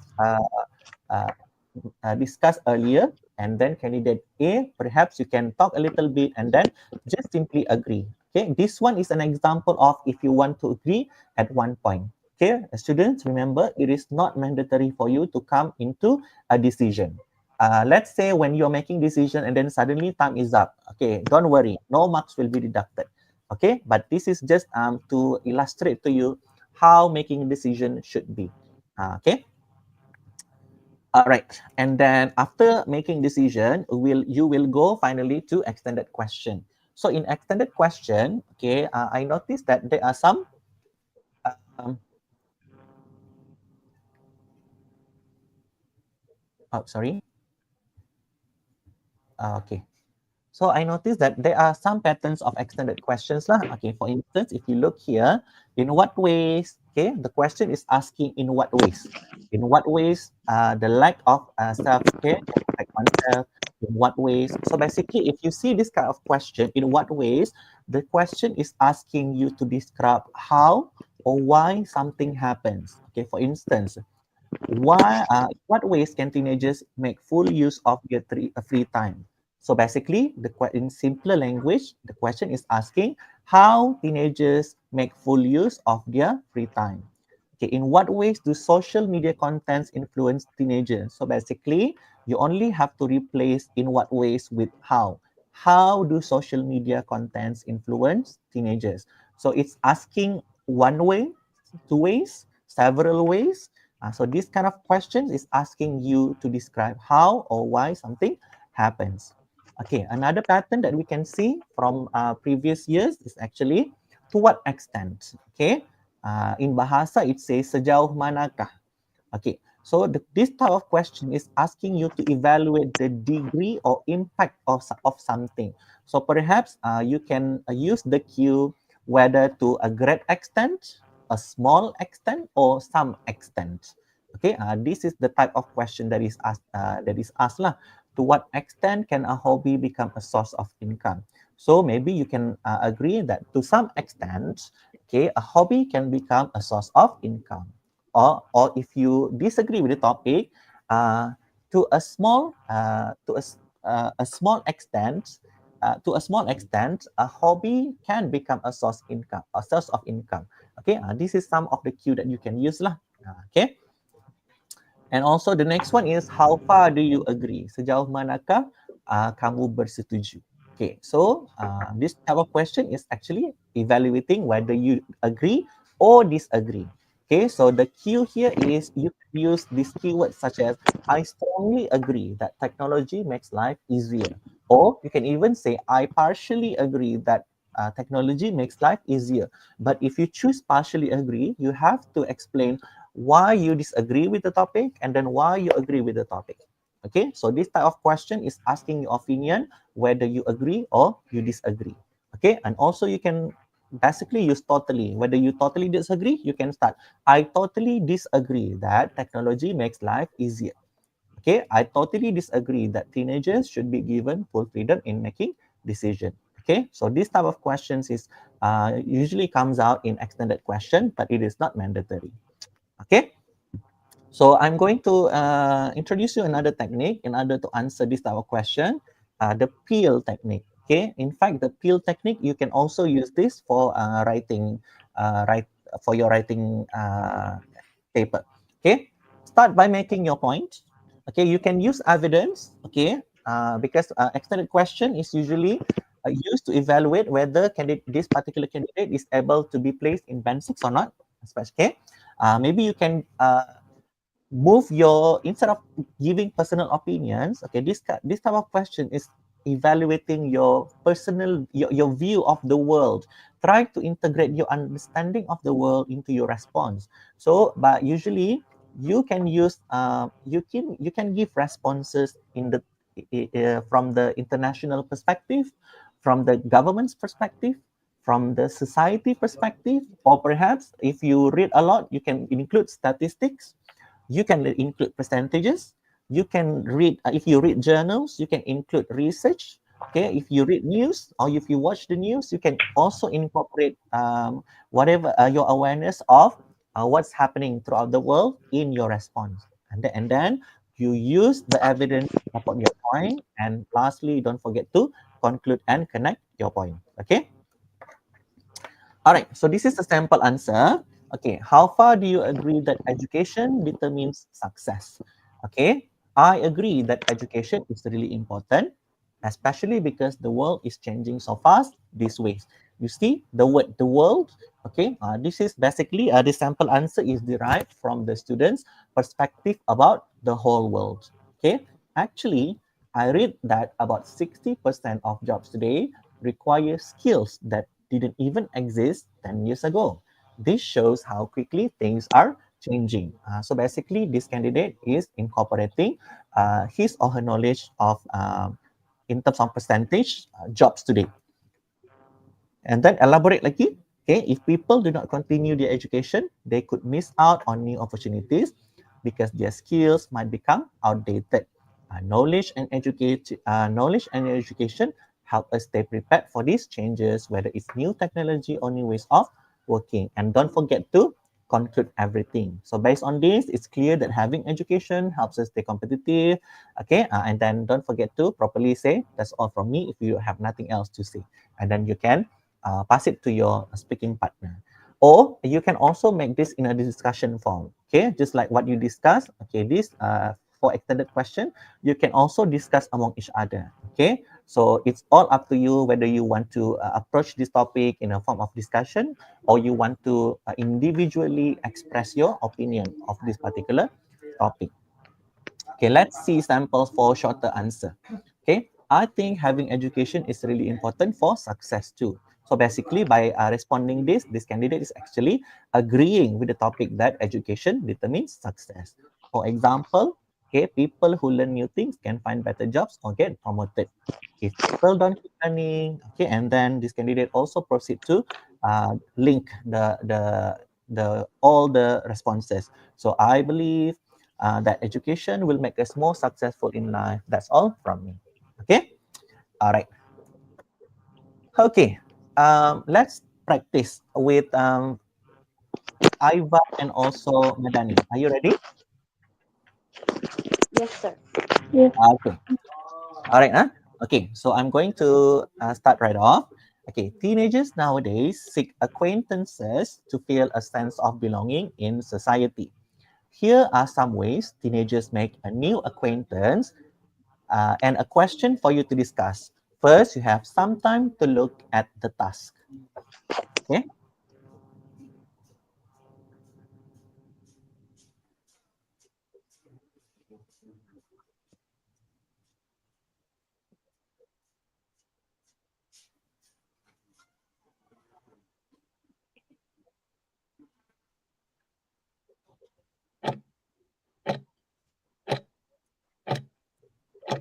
Okay. All right. Now, talk to each other about how teenagers make a new acquaintance. Okay, Mandani, you can start. Hi, Iva. We've been asked to discuss about the ways that teenagers can make a new acquaintance. Shall we start? Yes.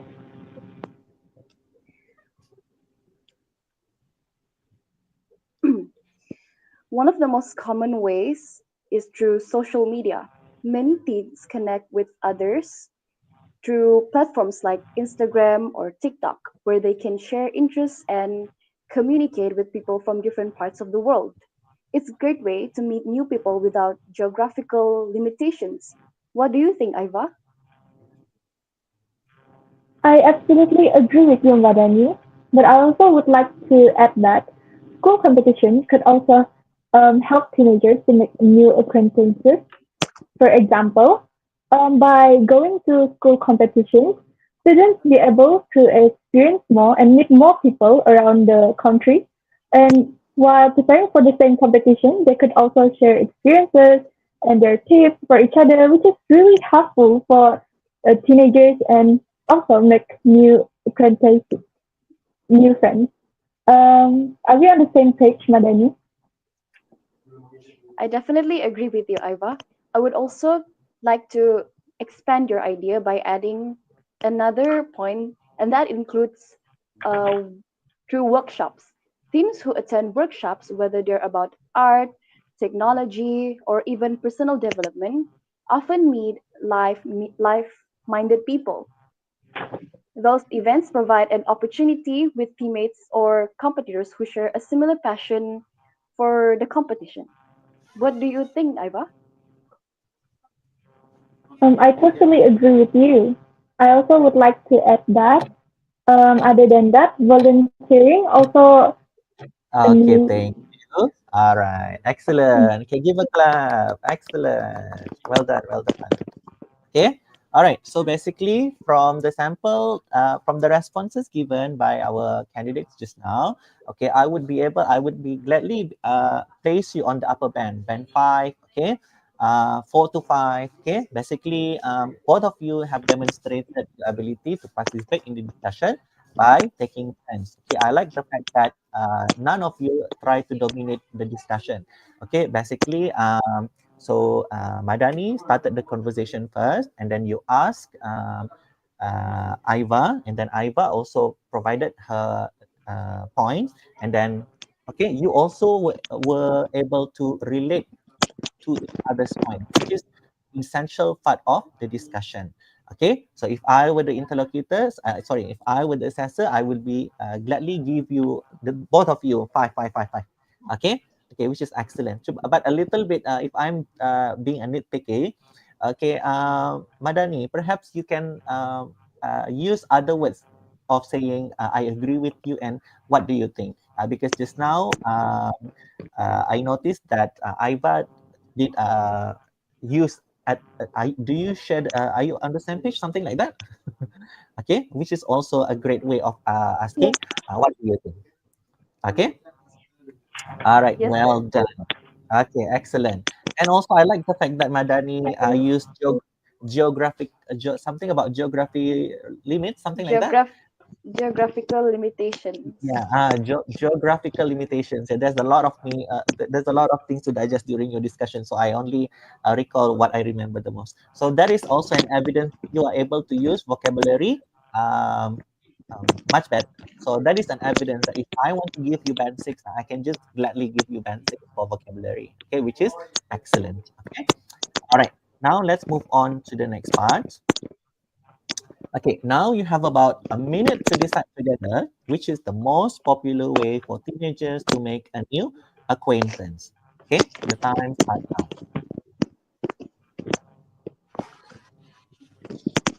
Okay, Madani? From our dis- from our dis- from our discussion, we managed to cover a lot of points that consider social media, workshops, school competitions, volunteering, sports, and even ritual hobbies. And I think we both agree that school competitions is the most great way to make a new acquaintance because school competitions like debate teams or sport events bring people together. They often form friendships with teammates or competitors who share a similar passion for the same competition, just like Iva said earlier. What do you think? Do you have anything to add, Iva? from my perspective, I also agree that social media could be one of the best points for teenagers to make acquaintances, because um, they Okay, thank you. All right. Okay, I'm so sorry about that, Iva. Okay, so if you can see just now, okay, I like the fact that Madani started her sentence by recapping what they have covered just now using the OCHAR technique. Okay, but if possible, Madani, try not to add any extra information because the goal of this part is to come into a conclusion of which is the best point. Okay, if I am being nitpicky, I would like to see a little bit of turn taking over there. Perhaps you can say something like Madani, maybe you can just recap, and then before you proceed with your idea, perhaps you can pass the turn to Iva. Let her decide which point.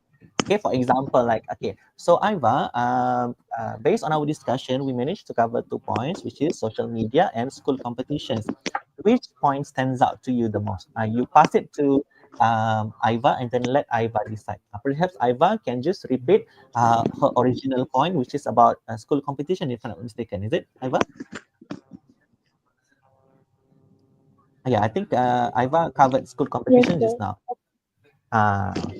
Okay, all right, but it's okay. No marks are being deducted from your presentation just now, which is excellent. Okay, but if possible, try to showcase a little bit taking over here. Okay, all right, excellent. Okay, now let's move on to the final section.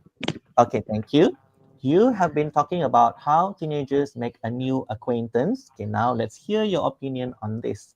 How far do you agree that having a larger circle of friends is beneficial?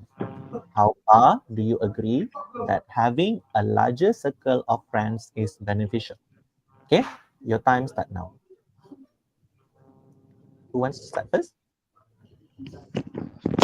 Mm, I definitely think that having a larger circle of friends can be beneficial. So that I strongly agree that that the that the statement of having a larger circle can be beneficial to an individual. But it also depends on the quality of those friendships. On one hand, having a larger circle can give you a wider variety of perspectives. It exposes you to different ideas, cultures, and also experiences. Do you have anything to add, Iva? Yes, I would like to add that although having a large circle of friends is maybe beneficial to some extent, for example, when you're asking for information from a friend, and that could be beneficial. However, I also believe that having a smaller circle would also will be helpful because you could spend more time with those who really care about you. What do you think, Madani? Do you have anything more to add? I definitely agree with your opinion. I think that's all from me. Okay, anything else to add, Iva? Um, I think that's all from me. Thank you. Okay, all right, excellent. Okay, so even with you have come to a premature close, you have like 30 seconds extra to spare, but it's okay. No marks are being deducted, so I have to emphasize that because I want to correct your perspective that basically, but if possible, okay, this is just me being a nitpicky. If possible, I would like to I was expecting any one of you to carry this conversation to a larger scale. For instance, okay, Madani, you mentioned something about having a larger circle of friends, right? Okay, so what about in terms of international scale? Okay, how will it benefit you if you have a large circle of friends from international level? Let's say you make friends from Korea, for instance, from the US. What would be the impact? Okay, and also that's the idea of we want to see how you see the world in this part. Okay, because mostly your examples they are basically just very limited to you and your life as teenagers, right? Okay, the same thing with Iva. Okay, if possible, if you mentioned something about a smaller circle of friends. Okay, if you have smaller circle of friends, okay, how why it is beneficial to you? Perhaps you can bring your perspective into a larger scale. Perhaps in terms of society, are there any studies suggesting that having a smaller circle is effective? Okay, this is just me providing suggestion. Perhaps you read in the news that those who have smaller circles will live lot lengthier life. For instance, again, you are able to relate like in Japanese people, okay, they were able to live up until 100 years old because they have a smaller circle. Okay, those kind of things lah. Okay, those are some of my suggestions of how you can approach this by not limiting your answers only to your life as a teenager, but if possible, try to showcase your understanding of the world from a 17-year-old perspective. Okay, and try to incorporate your knowledge of the world into your response. Does that make sense, Madani and also Iva? Yes, sir. Uh, Yes, sir. okay, excellent. Okay, all right. So I think we have come to the end of this session. Okay. So before I end, are there any questions from the YouTube channel? Yes. Yes, we do have. Let's go back to the up per one. Okay, now we are addressing the question from Faizul from SMK Beluran 2. If only my partner is so late from giving his own opinion, can I skip him? Yes, definitely, but just be cautious, be careful not to dominate the entire discussion lah. Because most probably, if you are a better speaker than your partner, the chances are the assessors will have already have ample evidence of where to place you during your assessment. But try to give and take lah, with your partner. Okay. Okay. Now, are we allowed to interrupt our partner to answer when they are stuck in the middle of answering the question for discussion to save our time? Yes, definitely. You should be able to interrupt. Okay, provided that you believe that by waiting, your partner is wasting more time. Just take the conversation. Just take the turn and then speak your mind. And perhaps at the same time, after explaining your points, perhaps you can give some ideas to your partner as well. Okay, help each other. Okay, don't try to dominate the discussion. Okay. Okay. So I get the idea now. Says try not to dominate. Try to help each other. Okay. I think this is a question from Doreen. Is a teachers. Hi, my student asks what they do when their partners can't respond to the question. The partners, okay, perhaps you gave them prompts, because basically from the perspective of interlocutor and assessor, okay, we couldn't do anything. So it's up to your partner to help each other. Okay, for instance, like your partner is quiet all the time, right? Okay, maybe you can Mm-hmm. suggest them, perhaps you can talk about having small circle. What do you think? Do you think having a small circle is good? Try to come to their level lah, if you are a better speaker in comparison to your partner. Meaning to say the you can help your partner by asking questions to help your partner to Yes, get ideas to speak. Okay. yes, Can we definitely. still have high marks if our vocabulary is limited? No, I wouldn't say high marks, but it depends. Okay, because this is very subjective. But if you mention, okay, this candidate say limited vocabulary, right? So limited vocabulary, I personally will not put limited vocabulary on band 5 and band 6, perhaps band 4. Yeah, Mm-hmm. that is just my professional judgment lah. Because limited vocabulary, it can mean a lot. Okay, but anything I have to see the live performance first, something like that. Okay. Okay. Uh, the next one is it's not a question, but it's more on a response, a sharing a tips from a teacher's called Sweet Adas. Um, I always advise my students the same. It's okay to feel nervous as we teachers also sometimes face the same too at times. Yeah, this is true. And the Mhm. teacher also shared that, yeah, agree helping our partners will help them to be calm and stay confident. Okay, next question is from Liu Dester. Want to ask what will happen if my partner is late for the test? Okay, like I mentioned earlier, okay, if your partner is led to the test, always refer back to your teacher in charge. Okay, usually on the day of assessment itself, your teacher there will be teachers on duty, so always consult your teachers. Okay, what to be done. Okay, let's say if they are late, and then you can wait for that particular sidang. Okay, perhaps your turn will be moved to sidang 2, or even better to in the afternoon session. But anything, always refer back to your teacher on duty in your school. Yeah, but anyhow, I do hopes that no students will be late except like under emergency cases. Yes, Otherwise, definitely. you make your partner very stressful. Yes, Okay, definitely. and next question. This is Luffy again. If I smile, do I have extra marks? I don't think so, right? Yeah, I think this is referring to Bahasa, right? Because I heard that in Bahasa, if you smile, you are immediately awarded marks. But for English, smiling would not necessarily give you mark, but somehow it psychologically it will help to calm you down. So Okay. smile a lot. And okay, and then next we have a question from William. Now for the final part in part 3 discussion, do both the candidates need to agree to one, to agree on one, what if the partner choose a different point?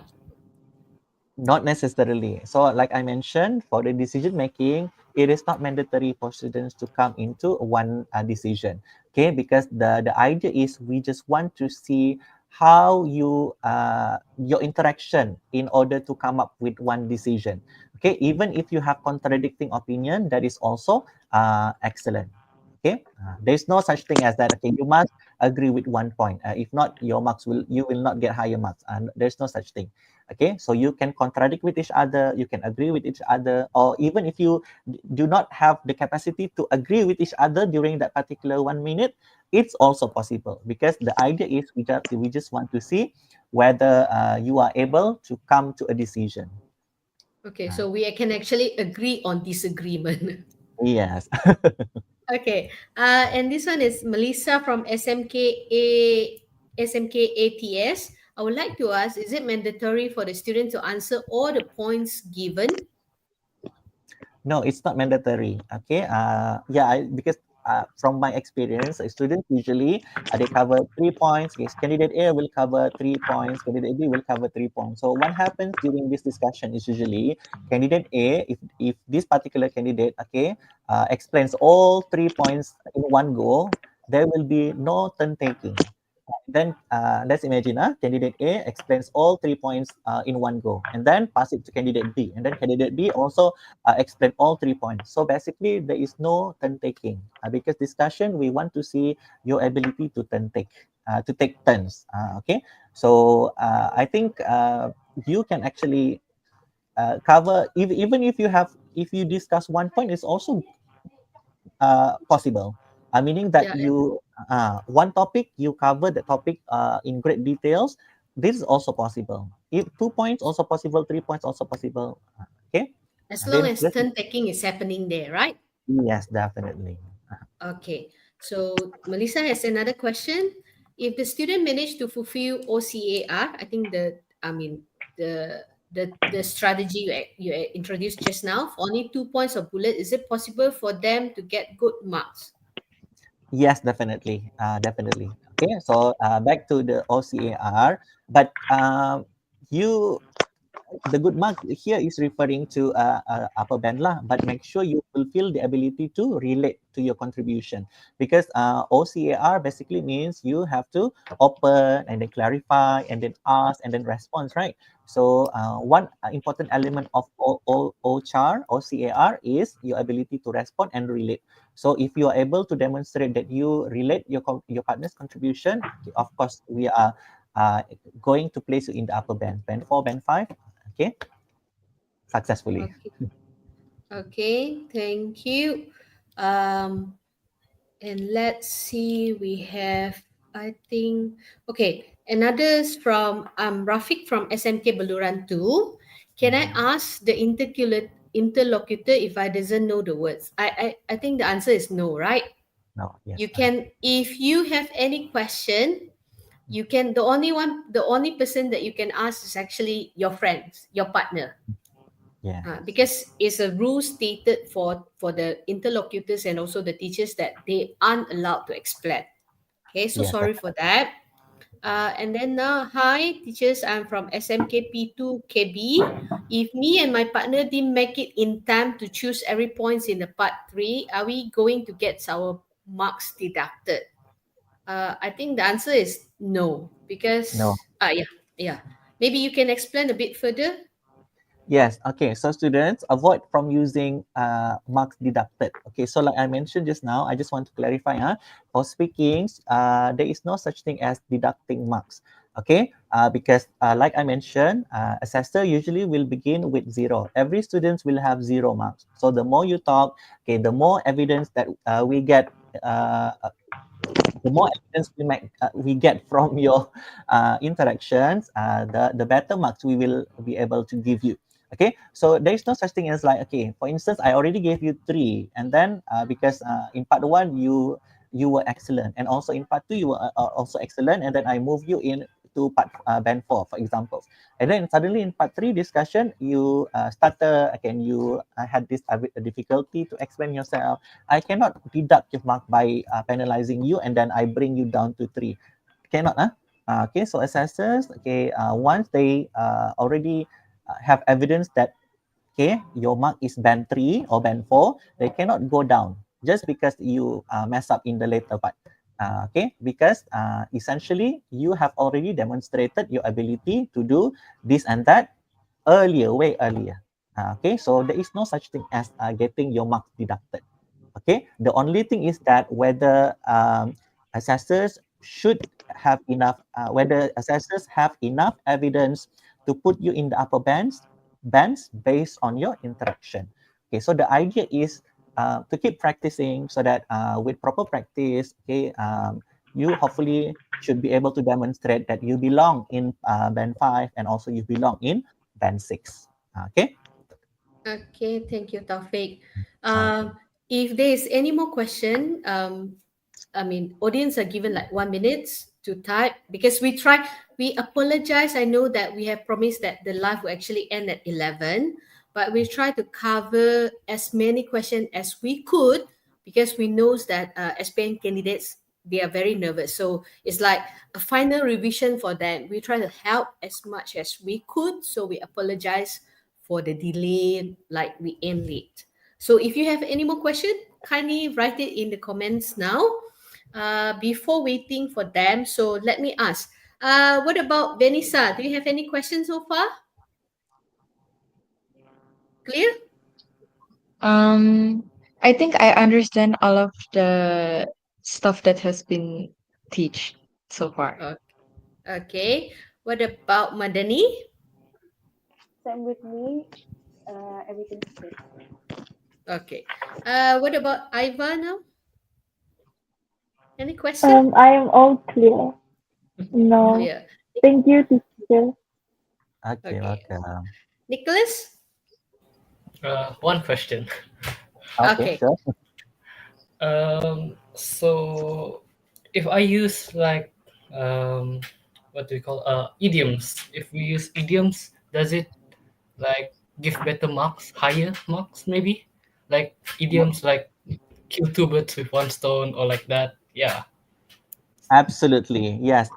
Idiomatic expressions. Okay, this is an evidence of proficient students, but provided that you use the idiomatic expressions correctly and in the right context. Okay, because sometimes students, okay, they have all this general knowledge of idiomatic expression, but when it comes to using it, it is not appropriately used in the right context, I would say. So, like I mentioned, marks will not be deducted, but we are not able to place you in the upper band. But if you use it properly and then all the idiomatic expressions come naturally to you, I personally would have no problem to give you 6 in terms of vocabulary. Okay. Okay, Thank you, Nicholas, sir. clear? Clear. Okay, now we have 2 more questions. This is Putri Hawa. What happens if I speak too much in the part 1? Okay, nothing happens actually. Okay, but as it's not really a problem when you speak too fast, too much. But like I mentioned just now, practice empathy. Okay, empathy, meaning that you have to give some room for your partners to speak as well. Okay, that's why supposedly a good pairing should have a good chemistry so that you will not try to outshine each other.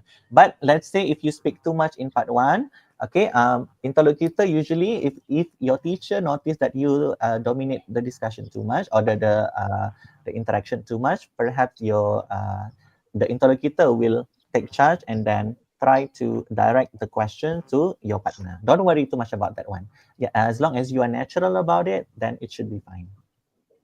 Okay, thank you, Taufik. So we are going to the next question from New One. Are the questions given the same in all school? I don't think so, right? No, it's not the same. Yeah. So so better just get ready for any type of question that might be up. Okay. Doreen, I think she's a teacher. Hi, one of my students doesn't talk in English. He only know Chinese. So how do we help this kind of student? Okay, I believe that in this part of the in the now it is already December, so I'm sure the teacher has already go all out in order to help this candidate. So let's say during the actual assessment, this candidate doesn't even speak. So perhaps interlocutor will try his or her best in order to prompt the student to speak. But at the end of the day, sometimes we can do so much for the student.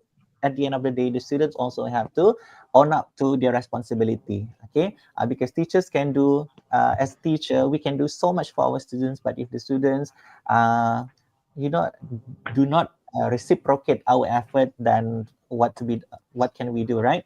This is not saying that we should give up on the students, but like I mentioned, I'm sure teachers, you have done so much for these particular students from early this year. But if no changes, then it's up to the interlocutor to direct the students to the questions using the backup prompts. But if still no responses, then at least we have done the best we could. Yeah, we try our best, but sometimes it depends on the student. You try your Yeah. best, but the student doesn't want to help themselves. There's nothing much we can do actually. Okay, I hope this will be our last question. Hi, teachers. My name is Fitri from SMK Kota Marudu. I want to ask, what should I do if my friend talks too long and taking too much time? Okay, this is also, I think this is quite funny, but you have to learn the art of polite interruption.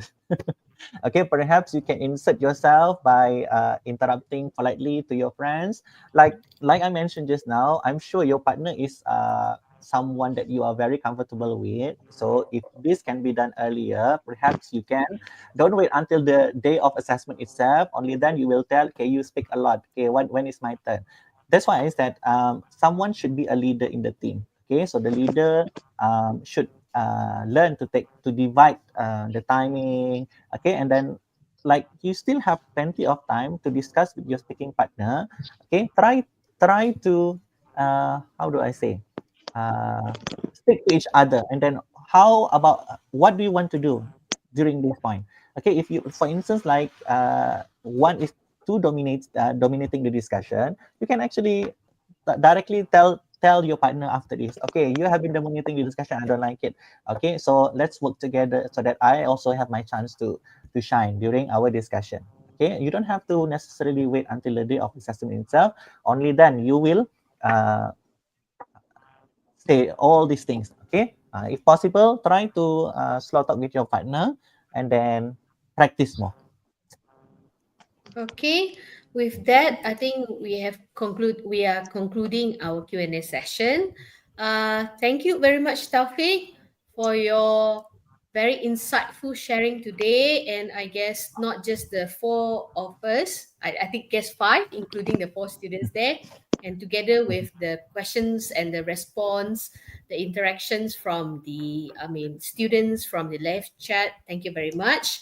We hope that we have tried to cover as much as we could before your actual, speaking test is next week, right?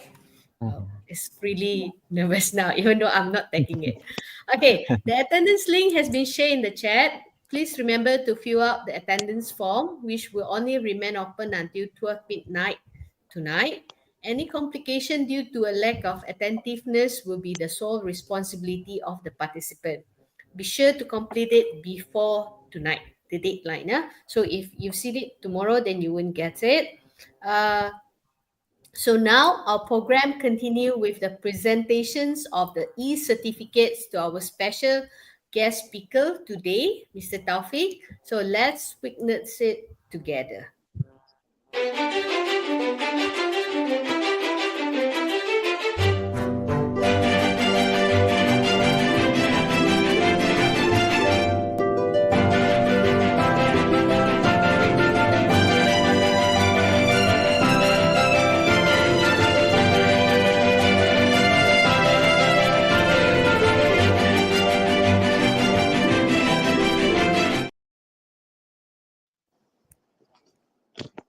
Okay. Congratulations and heartfelt thanks once again to Mr. Taufik for your extraordinary sharing sessions.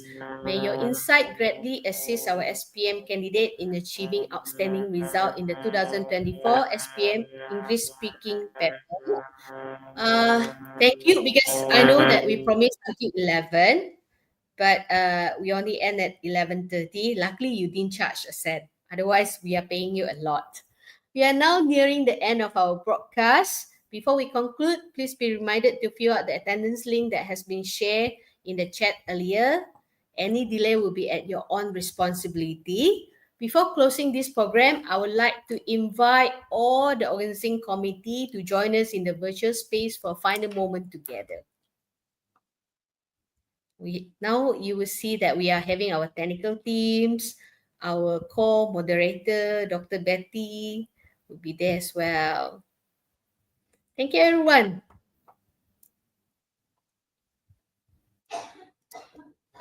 Before that, I just would like to have a very short advertisement. We have another session this afternoon. We're having the sessions with Cikgu Hidayah for the listening paper this afternoon at 2 o'clock. Please make sure you don't miss out and stay connected with us by referring to the Bayu Sumoribau Spm 2024 schedule via the link shared in the chats and YouTube subscription. Before we sign off, we sincerely apologize for any shortcomings, be it in words, actions, or technical glitches during this program. May we meet again in the next series of this program. Take care, stay healthy, and maintain a positive outlook. See you soon.